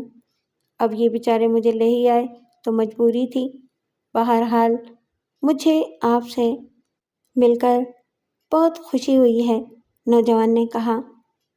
لڑکے، کہاں سے آئے ہو؟ رستم پور میں تمہارا کیا کام؟ شیگی اسے غور سے دیکھتے ہوئے بولا۔ سیاح ہوں، جگہ جگہ کی سیر کرتا ہوا تمہارے ملک میں آیا ہوں اور اب یہاں کے سارے مقامات دیکھ رہا ہوں۔ رستم پور ریلوے اسٹیشن پر اترا اور چند افراد میرے نزدیک پہنچ گئے۔ انہوں نے مجھے خوش آمدید کہا اور میں نے سوچا کہ یہاں کے لوگ بڑے مہمان نواز ہیں، سو میں یہاں چلا آیا۔ عجیب اتفاق ہے۔ بہرحال آئی گئے ہو تو شیگی کے مہمان بنو۔ بے حد شکر گزار ہوں۔ یہاں اجنبی تھا، اگر کچھ دوست مل جائیں تو اس سے اچھی بات اور کیا ہوگی۔ اسی وقت دروازہ کھلا اور 4 آدمی دندناتے ہوئے اندر گھس آئے۔ ان میں سے ایک نے پستول نکال کر نوجوان کی طرف کر دیا تھا۔ نوجوان حیران نگاہوں سے انہیں دیکھنے لگا۔ کیا بات ہے؟ شیگی نے بھاری آواز میں پوچھا۔ جناب، مسٹر متین کا فون آیا ہے۔ انہوں نے کہا ہے کہ کچھ ناگزیر وجوہات کی بنا پر وہ روانہ نہیں ہو سکے۔ 1 ہفتے کے بعد وہ یہاں کا پروگرام بنائیں گے، لیکن یہ شخص… بھاگ جاؤ گدھو! کیا تم نے ان سے پوچھا تھا کہ یہ کون ہے؟ نہیں جناب، ہم سمجھے، وہ شخص ہکلا کر بولا۔ میں تمہیں بخوبی سمجھاؤں گا، جاؤ! شیگی دھڑا اور وہ لوگ گھبرائے ہوئے انداز سے باہر نکل گئے۔ تب شیگی کے ہونٹوں پر مسکراہٹ پھیل گئی۔ مجھے یہ دلچسپ اتفاق پسند آیا ہے اور اب تم میرے اسی مہمان کی حیثیت سے قیام کرو گے جو نہیں آیا۔ بہت بہت شکریہ مسٹر شیگی۔ بیٹھو، تمہارا نام کیا ہے اور کہاں سے آئے ہو؟ شائس کہتے ہیں مجھے، فلپائن کا باشندہ ہوں، نوجوان نے جواب دیا۔ میں شیگی ہوں۔ شیگی نے اس سے مصافحہ کیا اور نوجوان نے بڑے احترام سے اس سے ہاتھ ملایا، اور پھر شیگی نے ایک ملازم کو بلا کر نوجوان شائس کے لیے چائے وغیرہ لانے کا حکم دیا۔ شائس اطمینان سے بیٹھ گیا تھا۔ ارے ہاں، تمہارا سامان نہیں ہے؟ شیگی نے پوچھا۔ موجود ہے، ایک سوٹ کیس ہے۔ میرا خیال ہے کہ تمہارے ملازم اسے مہمان کی قیام گاہ پر ہی لے گئے ہیں، شائس نے مسکراتے ہوئے کہا، اور شیگی ہنسنے لگا، پھر مسکراتے ہوئے بولا، بڑا دلچسپ اتفاق ہے۔ بہر صورت تمہاری شخصیت مہمان کی حیثیت سے قبول ہے۔ خوبصورت آدمی ہو اور مجھے خوبصورت لوگ بے حد پسند ہیں۔ فلپائن میں تمہارا کیا شغل ہے؟ کچھ نہیں کرتا مسٹر شیگی، بس یوں کہیے کہ باپ کے نام پر عیش کر رہا ہوں۔ اوہو، کیا کرتے ہو؟ تمہارے ڈیڈی وہاں پر کیا کرتے ہیں؟ حکومت کرتے ہیں، نوجوان نے جواب دیا، اور شیگی تعجب سے اس کی صورت دیکھنے لگا۔ میں سمجھا نہیں، شیگی نے متحیرانہ انداز میں کہا۔ میں فلپائن کے شاہ کا بیٹا ہوں اور غیر سرکاری طور پر سیر و سیاحت کر رہا ہوں۔ اوہ، کیا تم درست کہہ رہے ہو؟ ہاں، جھوٹ نہیں بول رہا شیگی، ضرورت بھی نہیں ہے۔ تم اگر شک و شبے کا شکار ہو تو تصدیق کر سکتے ہو۔ نہیں، اس کی ضرورت نہیں ہے، لیکن میرا مطلب ہے حکومت… کیا حکومت کو تمہاری آمد کا علم ہے؟ اگر علم ہوتا تو میں اس آزادی سے سیاحت کر نہیں سکتا تھا، نوجوان نے جواب دیا، اور شیگی تعجب سے اسے دیکھنے لگا، پھر مسکرا کر بولا، ویسے صورت سے تو شہزادے ہی معلوم ہوتے ہو۔ بہرحال تم سے مل کر واقعی خوشی ہوئی ہے۔ چائے کا سامان آ گیا اور چائے کے بعد شیگی نے نوجوان کو اس کی قیام گاہ پر چھوڑ دیا۔ اس نے کہا تھا کہ شام کو وہ اس سے ملاقات کرے گا۔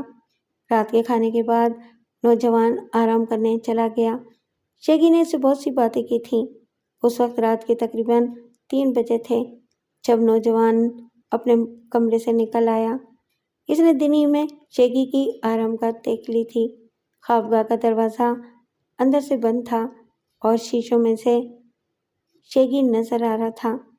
نوجوان بیٹھ گیا اور کی ہول سے ہونٹ لگا کر اس نے سیٹی کی سی آواز نکالی۔ شیشے سے وہ شیگی کو دیکھ رہا تھا۔ پھر اس نے عجیب سے لہجے میں اسے پکارا، شیگی اٹھو، دروازہ کھولو، اٹھو شیگی، جاگ جاؤ۔ یہ جملہ اس نے بڑی آہستگی سے کہا تھا، لیکن دوسرے لمحے شیگی اٹھ گیا۔ اس نے آگے بڑھ کر دروازہ کھول دیا اور نوجوان اندر داخل ہو گیا۔ شکریہ شیگی، دروازہ بند کر دو۔ اور شیگی نے دروازہ بند کر دیا۔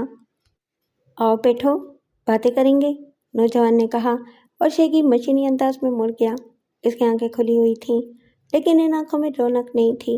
یوں لگتا تھا جیسے وہ ابھی سو رہا ہو۔ پھر وہ نوجوان کے سامنے معطف ہو کر بیٹھ گیا۔ ہاں شیگی، مجھے تمہارے بارے میں معلومات درکار ہیں، وہ ساری معلومات جو تمہارے کالے دھندوں کی رہنمائی کرتی ہیں۔ مجھے ان کے بارے میں ایک ایک تفصیل بتاؤ۔ بہتر جناب، شیگی نے کہا اور پھر وہ شروع ہو گیا۔ اس نے نوجوان کو وہ تمام راز بتا دیے جس کا تعلق اس کی زندگی سے تھا۔ نوجوان نے ایک چھوٹا سا ٹیپ نکال کر اپنے سامنے رکھ لیا تھا جسے اس نے شیگی سے چھپانے کی کوشش نہیں کی تھی، اور شیگی کے یہ سارے اعترافات اس کی زبان میں ریکارڈ ہو رہے تھے۔ شیگی بولتا رہا، تب نوجوان نے مسکراتے ہوئے گردن ہلائی۔ ہاں شیگی، وہ سارے کاغذات اور فائل بھی تو مجھے درکار ہیں جو تمہارے ان معاملات کی طرف رہنمائی کرتے ہیں، لیکن آج نہیں۔ ایسا کرنا کہ کل تم وہ سارے کاغذات لے کر رات ٹھیک 1 بجے میری آرام گاہ میں پہنچ جانا، پھر ان کاغذات کو ہم آرام سے دیکھیں گے۔ بہتر جناب، شیگی نے مشینی انداز میں کہا، اور تقریباً 2 گھنٹے بیٹھنے کے بعد نوجوان وہاں سے چلا آیا۔ اس نے شیگی کو سونے کی ہدایت کر دی تھی اور یہ بھی کہا تھا کہ کل دن کی روشنی میں وہ رات کا واقعہ بھول جائے گا۔ شیگی نے اس بات پر بھی گردن ہلائی تھی اور کہا تھا کہ میں کل والے واقعات کو بھول جاؤں گا، لیکن کل رات کو کاغذات لے کر میرے پاس آنا نہ بھولنا۔ میں کاغذات لے کر تمہارے پاس آنا نہیں بھولوں گا، شیگی نے جواب دیا تھا اور نوجوان چلا گیا تھا۔ دوسرے دن صبح ناشتے کی میز پر شیگی کی کیفیت بالکل درست تھی۔ اس نے مسکرا کر نوجوان سے رات کے آرام کے بارے میں پوچھا۔ بہت بہت شکریہ مسٹر شیگی، میں سکون سے سویا، لیکن سونے سے قبل مجھے ایک بری عادت ہے۔ وہ کیا؟ میں ستاروں کی مدد سے اس کے بارے میں جاننے کی کوشش کرتا ہوں، اور اس مسئلے میں انسان بھی میری دلچسپی کا باعث بن جاتے ہیں۔ میں سمجھا نہیں۔ مثلاً تم، کل کی ستارہ شناسی میں نے تمہیں پڑھا تھا۔ اوہ، کیا واقعی؟ شیگی نے مذاق اڑانے والے انداز میں کہا۔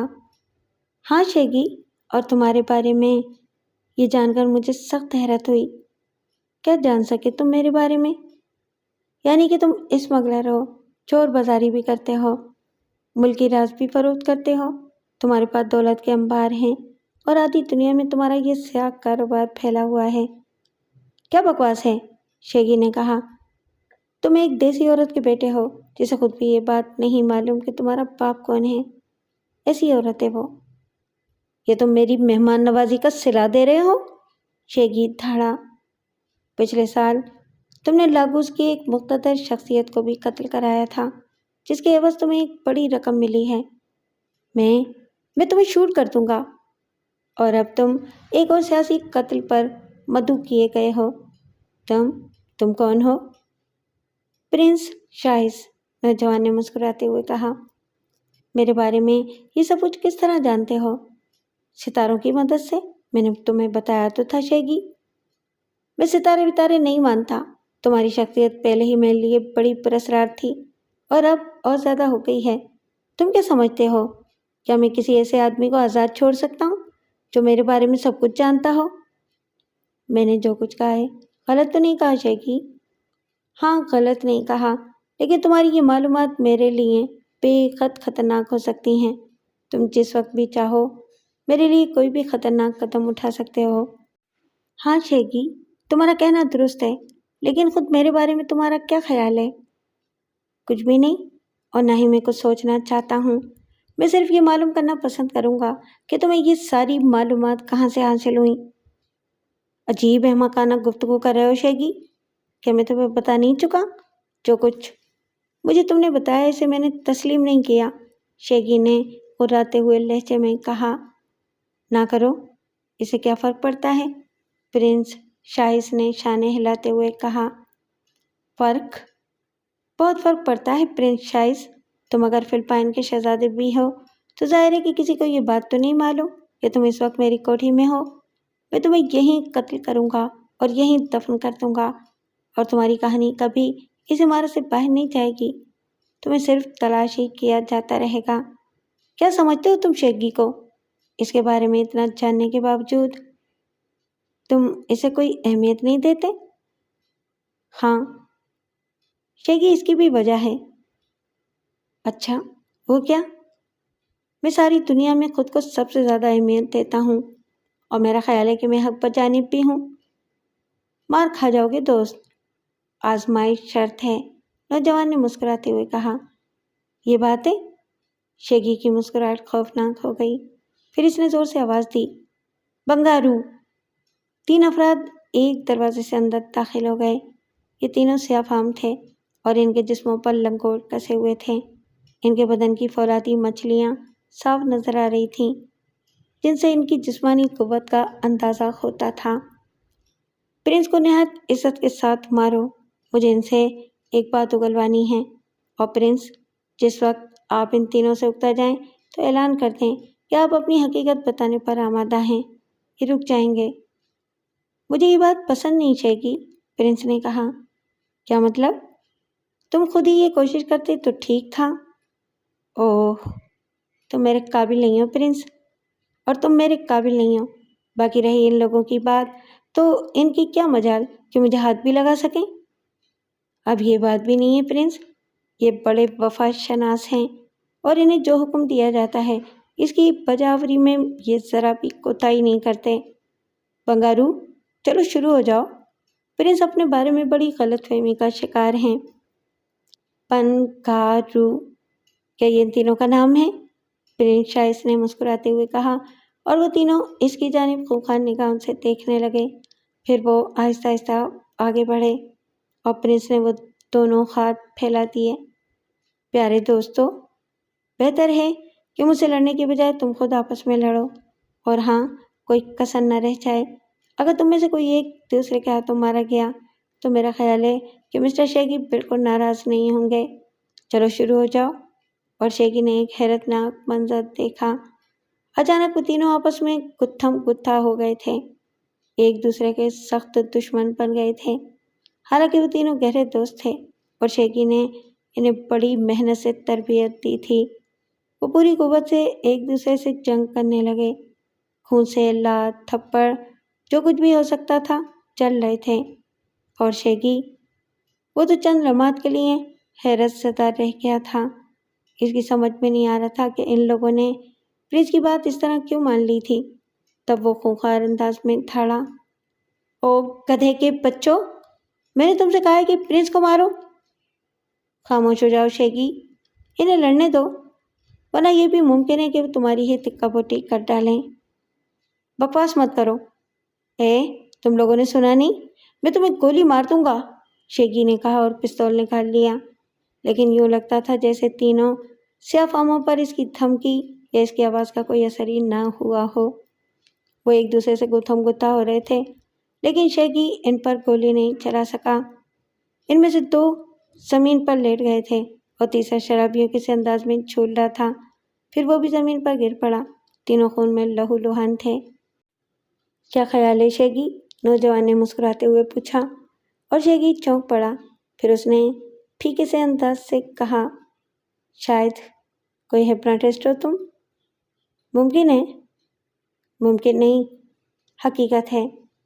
چلو ٹھیک ہے، لیکن اس کے باوجود تمہیں میرے بارے میں سب کچھ کیسے معلوم ہو گیا؟ یہ کون سی بڑی بات ہے شیگی ٹھہرو میں تمہیں سناتا ہوں، نوجوان نے کہا، اور پھر اس نے اپنی جیب سے ایک ٹیپ ریکارڈر نکالا۔ یہ پستول جیب میں رکھ لو، اس کی موجودگی مفاہمت کی فضا کو ختم کرتی ہے۔ شیگی نے پستول جیب میں رکھ لیا تھا۔ میں اگر چاہوں شیگی تو تم بازاروں اور سڑکوں پر اپنے کالے کرتوتوں کی داستان سناتے پھرو گے۔ تم اپنے آپ کو بہت بڑا مجرم سمجھتے ہو۔ لیکن شیگی نے کچھ کہنا چاہا۔ بڑا مجرم میں ہوں شیگی، میری قوت کے سامنے دوسری قوت نہیں ٹیک سکتی۔ سنو، یہ اعتراف کس نے کیا ہے؟ نوجوان نے کہا اور ٹیپ ریکارڈر آن کر دیا، اور پھر شیگی کے اعتراف سنائی دینے لگے۔ شیگی کی آنکھیں حیرت سے پھیل گئی تھیں۔ پھر جب وہ ساری باتیں سن چکا تو اس نے سرسراتے ہوئے لہجے میں کہا، لیکن تم نے ایسا کیوں کیا؟ یہ تو میری ہی آواز ہے، اس نے کہا۔ ہاں شیگی، میں نے کہا نا، میں خود کو سب سے بڑا مجرم سمجھتا ہوں، اور یہ بات کسی طور گوارا نہیں کر سکتا کہ کوئی دوسرا دشمن میرے مقابل رہے۔ یہاں اس شہر سے میں نے مجرموں کا خاتمہ کر دیا ہے اور تمام جرائم پیشہ افراد کو اپنا مطیع کر لیا ہے۔ کیا مطلب؟ شیگی نے تعجب سے پوچھا۔ دراصل یہ میری ہابی ہے مسٹر شیگی، میں ملک ملک کی سیر کرتا ہوں اور وہاں پر اپنی برانچیں بنا کر چھوڑ دیتا ہوں۔ میری ہدایات یہی ہوتی ہیں ان لوگوں کے لیے کہ دنیا سے جرائم کا خاتمہ کیا جائے اور مجرموں کو ایسا ماحول مہیا کیا جائے کہ وہ جرائم چھوڑ دیں۔ وہ جو عادی مجرم ہوتے ہیں انہیں قانون کے حوالے کر دیا جاتا ہے تاکہ وہ اپنی سزا بھگتتے رہیں، اور وہ جن میں سدھرنے کی صلاحیت ہوتی ہے انہیں ہم اچھائیوں کی جانب لے آتے ہیں۔ یہ میرا مشن ہے شیگی۔ جہاں تک رہی دولت کمانے کی بات تو مجھے اس میں کوئی اعتراض نہیں ہے، لیکن میں صرف انہیں اس کی اجازت دے سکتا ہوں جو میرے فرما بردار ہیں۔ تو کیا تم مجھے بھی اپنا مطیع کرنا چاہتے ہو؟ ہاں شیگی، یہی مقصد ہے میرا۔ میں یہی چاہتا ہوں کہ تم اپنے آپ کو بڑا سمجھنا چھوڑ دو اور میری سرپرستی میں آ جاؤ۔ لیکن شیگی، میں نے ایسا کبھی نہیں کیا۔ کرنا ہوگا شیگی، مجبوری ہے، پرنس نے کہا، اور شیگی خونخوار نگاہوں سے اسے گھورتا رہا۔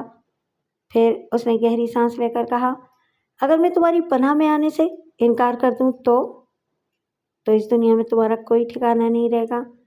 تم کتوں کی طرح سڑکوں پر بھونکتے پھرو گے شیگی۔ ایسا کرو، آج اس موضوع پر بات نہیں کرتے۔ آج رات تم مجھے اپنے وہ خفیہ کاغذات پیش کرو گے جن میں تمہارے کالے کرتوتوں کا تحریری ثبوت موجود ہے، اور اس کے بعد میں کیوں پیش کروں گا یہ تو آنے والا وقت بتائے گا۔ اوہ، اب کوئی وقت نہیں آئے گا، شیگی نے کہا اور پستول دوبارہ نکال لیا۔ اس پستول میں رنگین پانی کے علاوہ اور کچھ نہیں ہے شیگی، میں اپنی حفاظت کا بندوبست ہمیشہ رکھتا ہوں، نوجوان مسکراتے ہوئے بولا، اور شیگی نے فائر کر دیا، لیکن اس فائر کے نتیجے نے بھی اسے بوکھلا دیا تھا۔ پستول سے گولی کے بجائے پانی کی رنگین دھار نکلی تھی۔ شیگی بوکھلا کر پستول دیکھنے لگا۔ بس ختم کرو شیگی، کل گفتگو کریں گے، نوجوان نے ہاتھ اٹھا کر کہا اور دروازے کی طرف بڑھ گیا۔ سنو تو، شیگی بھرائی ہوئی آواز میں بولا۔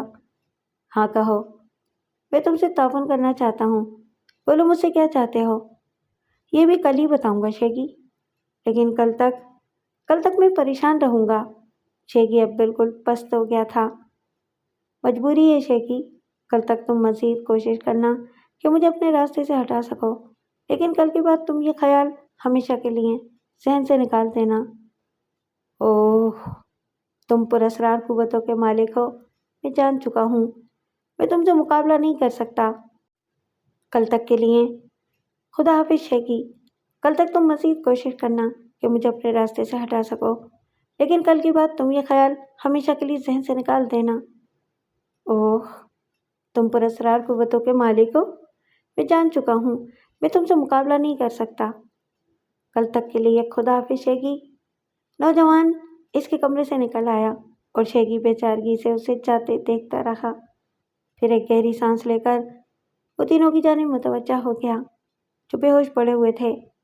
دوسرے دن شیگی نے نوجوان پرنس شائس کو پورے رستم پور میں تلاش کر ڈالا، اس کا چہرہ خوف سے زرد ہو رہا تھا۔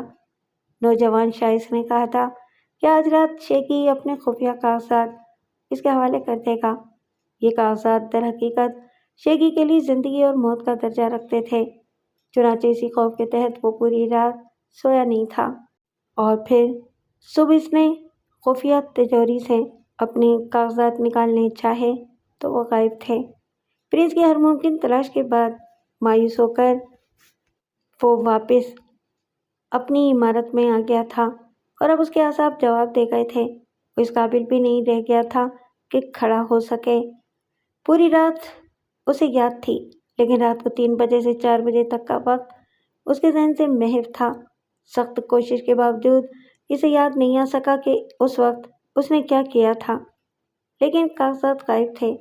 شام کی چائے پر اچانک شائس مسکراتا ہوا پہنچ گیا۔ شیگی اسے دیکھ کر اچھل پڑا تھا۔ تم کہاں چلے گئے تھے؟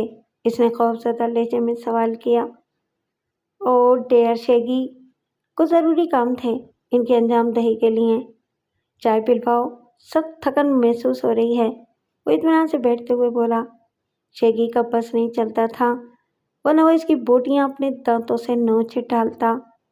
وہ کتنا پریشان ہوا تھا، اور جتنا ہوا تھا اتنا وہ ساری زندگی میں کبھی نہیں ہوا تھا۔ نہ جانے یہ کمبخت کیا بلا ہے۔ یہ سارا ماجرا اس کی سمجھ سے باہر تھا، تاہم اس نے اپنے غصے پر قابو پایا اور نہایت سنجیدہ لہجے میں بولا، وہ کاغذات میری تجوری سے غائب ہیں۔ تم نے خود ہی تو مجھے لا کر دیے تھے شیگی، نوجوان نے سکون سے کہا، اور شیگی کرسی کی پشت سے ٹک گیا۔ کافی دیر تک اس کے منہ سے کوئی لفظ ہی نہ نکل سکا۔ پھر اس نے بھرائی ہوئی آواز میں کہا، تو پھر اب وہ کہاں ہیں؟ میں نے انہیں بڑی محفوظ جگہ رکھ دیا ہے، البتہ ان کی نقول موجود ہیں۔ میں نے ان سب کی فوٹو اسٹیٹ نکلوا لی ہیں، اور میں تمہارے پاس اس لیے آیا ہوں کہ ممکن ہے کبھی تمہیں ان میں سے کچھ دیکھنے کی ضرورت پیش آئے تو تم دیکھ سکو۔ چنانچہ اپنی امانت تم سنبھال لو۔ یہ لو۔ نوجوان نے کاغذات کا ایک پلندہ نکال کر اس کے سامنے ڈال دیا، اور شیگی جلدی سے اٹھا کر اسے دیکھنے لگا۔ یہ اس کے وہ کاغذات تھے جو اس کی موت کا پروانہ بھی بن سکتے تھے۔ مگر تم ان کا کیا کرو گے؟ شیگی نے پریشان لہجے میں پوچھا۔ کچھ نہیں کروں گا شیگی، میں نے تم سے کہا تھا نا کہ میں کل تم سے بات کروں گا۔ دراصل میں تم سے ایک معاہدہ کرنا چاہتا ہوں، نوجوان نے کہا، اور شیگی اس کی صورت دیکھتا رہا۔ چائے آ گئی تھی۔ شیگی نے خود ہی اس کے لیے چائے بنائی اور اسے پیش کر دی۔ چند ساتھ خاموش رہنے کے بعد شیگی نے خاموشی کو توڑا اور بولا، کیسا معاہدہ؟ دراصل شیگی، میں تمہیں اپنی ہابی بتا چکا ہوں۔ میں مختلف ممالک میں اپنی ایسی برانچیں قائم کرتا ہوں جہاں جرائم کی بے کنی بھی کی جاتی ہے، اور بعض اوقات جرائم کی سرپرستی بھی۔ ایک عجیب و غریب صورتحال ہے یہاں، اس ملک میں، اس شہر میں، ان اطراف میں۔ میں نے سنا ہے کہ تمہاری آواز کافی بلند ہے، سرکاری حکام سے تمہاری دوستی ہے، اور تمہارے معاملے میں وہ کوئی مداخلت نہیں کرتے۔ چنانچہ شیگی، میرے ادارے کو تمہارے تحفظ کی ضرورت ہے، تم اس کی پشت پناہی کرو گے، اور وقت ضرورت اس کی امداد بھی۔ یہ امداد کسی طور مالی نہیں ہوگی، کیونکہ مالی حیثیت سے میرا ادارہ خاصا مضبوط ہے، لیکن اگر کبھی کوئی سرکاری الجھن پیش آ جائے تو اس کی ذمہ داری تمہارے اوپر ہوگی، اور تمہارے یہ کاغذات ضمانت کے طور پر ہمارے پاس رہیں گے۔ اوہ! شیگی کی آنکھیں تعجب سے پھیل گئیں۔ لیکن تمہارے ادارے کی کارکردگی کیا ہے؟ شیگی نے پوچھا، اور نوجوان اسے تفصیل سے بتانے لگا۔ شیگی متحیرانہ انداز میں یہ سب کچھ سن رہا تھا۔ تب اس نے پریشان لہجے میں کہا، تو گویا ایسا کوئی ادارہ یہاں کام کر رہا ہے؟ ہاں شیگی، اور بہت کچھ کر بھی چکا ہے۔ تعجب ہے، میں اس سے اب تک لا علم ہوں، یہ تو بڑے اعلیٰ پیمانے پر ہوگا۔ ہاں شیگی، نہایت اعلیٰ پیمانے پر۔ میرے جانے کے بعد فضل خان اس کا روح رواں ہے، تم اس سے معاونت کرو گے۔ اگر صرف اتنی سی بات ہے تو پھر آؤ دوستی کا معاہدہ کریں، کاغذات مجھے واپس کر دو، میں وعدہ کرتا ہوں کہ اور میں وعدہ کرتا ہوں شیگی کہ ان کاغذات سے کبھی کوئی ناجائز فائدہ نہیں اٹھایا جائے گا، لیکن اگر ہمیں اعتماد کی فضا میں کام کرنا ہوگا، تمہاری مرضی۔ ویسے تمہارے ادارے سے میں بھی دلچسپی رکھتا ہوں، تم اس کی طرف سے بے فکر رہو۔ شکریہ شیگی، اب میں بھی تمہیں اعتماد دوں گا۔ کیا مطلب؟ میرے ساتھ چلو، میں تمہیں زمین دوز عدالت لے چلوں اور اپنے ساتھیوں سے مل پاؤں تاکہ وہ تمہارے تعاون پر بھروسہ کر لیں۔ میں تیار ہوں، شیگی نے گردن ہلاتے ہوئے کہا۔ فضل خان اور شیگی ایک دوسرے سے واقف تھے۔ فضل خان نے مسکراتے ہوئے اس کا استقبال کیا تھا۔ اتنا بڑا آدمی اور اس جگہ؟ بڑے تو تم اب ہو فضل خان، اور خوش نصیب بھی کہ ایک ایسے آدمی کا تعاون حاصل کرنے میں کامیاب ہو گئے ہو۔ کیسا کاروبار چل رہا ہے؟ شیگی بولا۔ بہت عمدہ، کئی بار تمہیں تلاش کیا، لیکن مجھے کیا معلوم تھا کہ فضل خان اتنی بلندیوں پر پہنچ گیا ہے، اور اب تو تم شیگی کے بھی باس بن گئے ہو۔ میں؟ فضل خان تعجب سے بولا۔ ہاں، اب میں تمہارا محکوم ہوں۔ وہ کس طرح؟ نہیں فضل خان، یہ صرف مسٹر شیگی کا احساس ہے۔ یہ نہ صرف ہمارے مابین بلکہ محافظ بھی ہوں گے اور ہماری سرکاری الجھنوں کو حل کریں گے۔ اب یہ اسے کچھ بھی سمجھ لیں۔ بہرحال شائز، مجھے تمہارا یہ پروگرام بہت پسند آیا ہے اور اس کے فروغ کے لیے میں 10 لاکھ روپے مالی امداد کے طور پر پیش کرتا ہوں۔ پرنس شائز تمہارا بہت شکر گزار ہے۔ فضل خان کی آنکھوں سے آنسو رواں تھے اور نوجوان مسکرا رہا تھا۔ اوئے شیر خان، مان لے میرے یار، مان لے۔ مجھے شرمندہ مت کرو فضل خان۔ تم یہ کیوں نہیں سوچتے کہ ہم نے سماج کے لیے کتنا بہترین کام انجام دیا ہے؟ یہ کام تو دنیا بھر کی حکومتوں کو کرنا چاہیے جو ہم چند لوگ اپنے طور پر کر رہے ہیں۔ وہ سب ٹھیک ہے، لیکن میں تو تیرے جانے کی بات کر رہا ہوں۔ میرا جانا تو بے حد ضروری ہے فضل خان۔ تم خود سوچو، جو کچھ میں نے کیا ہے، اگر تم اس سے متفق ہو تو کیا میں یہیں پر محدود ہو جاؤں؟ بے شمار ممالک ایسے ہیں فضل خان جہاں کے قانون پوری طرح اپنے شہریوں کو مطمئن نہیں کر پاتے۔ میں جو کچھ کرتا ہوں انسانیت کے راستے پر چلتا ہوا کرتا ہوں۔ محمد خان جیسے بہت سے لوگوں کو ہماری ضرورت ہے، اور میں تم سے کہہ چکا ہوں کہ میں یہاں آتا رہوں گا۔ کسی قریبی ملک میں اپنے اس کھیل کی داغ بیل ڈالنے کے بعد، وہاں اپنی زیر زمین عدالت مضبوط کرنے کے بعد میں پھر واپس آؤں گا، اور اس کے بعد ممکن ہے کہ میں ایک طویل عرصے تک تمہارے ساتھ قیام کروں۔ مجھ سے محبت کے اظہار کا بہترین طریقہ یہی ہے کہ یہ عدالتیں بہتر طور سے کام کرتی رہیں۔ فضل خان کی آنکھوں سے آنسو بہتے رہے اور شیر خان نے آگے بڑھ کر اسے سینے سے لپٹا لیا۔ فضل خان، میں نے تجھے بتایا تھا نا کہ میرے وجود سے اتنی محبت مت کر۔ میں تو صفر ہوں جس کا ہونا نہ ہونا ایک ہے۔ میری زندگی اور موت سے اس زمین پر کوئی اثر نہیں پڑے گا، چنانچہ میں اپنی ذات کے وہ نقوش چھوڑ جانا چاہتا ہوں کہ کم از کم لوگ صفر کو بھی اہمیت دینے لگیں۔ بہر صورت مجھے یقین ہے کہ تو میری مدد کرے گا اور مجھے جانے سے نہیں روکے گا۔ فضل خان نے آنسو پونچھے اور گردن ہلا دی۔ شیر خان مسکرانے لگا تھا۔ کسٹم آفیسر نے اس نوجوان کی طرف دیکھا جو بڑے اطمینان سے کھڑا ہوا تھا، اور پھر اس نے وہ سوٹ کیس اٹھایا جو کافی وزنی تھا اور جس کا وزن دیکھ کر ہی اسے کچھ شبہ سا ہوا تھا۔ کیا ہے اس سوٹ کیس میں؟ اس نے سوال کیا۔ اسلحہ اور کرنسی، نوجوان نے جواب دیا، اور کسٹم آفیسر بری سی نگاہوں سے اسے گھورنے لگا۔ اس کا خیال تھا کہ نوجوان مزاق کر رہا ہے۔ اس نے چھلائے ہوئے انداز میں سوٹ کیس کھولا، اور یہ دیکھ کر حیرت سے اس کی آنکھیں کھل گئیں کہ سوٹ کیس میں ایک اسٹین گن، کچھ گرنیڈ اور کرنسی نوٹوں کی گٹیاں موجود تھیں۔ کسٹم آفیسر کا منہ حیرت سے کھلا۔ اس نے متحیرانہ نگاہوں سے نوجوان کو دیکھا۔ تب نوجوان مسکراتے ہوئے بولا، اسے بند کر دو آفیسر، مجھے یقین ہے کہ تم اس پر کلیئرنس چیک لگا دو گے۔ ظاہر ہے اس میں کچھ بھی نہیں ہے۔ کیوں؟ کیا خیال ہے تمہارا؟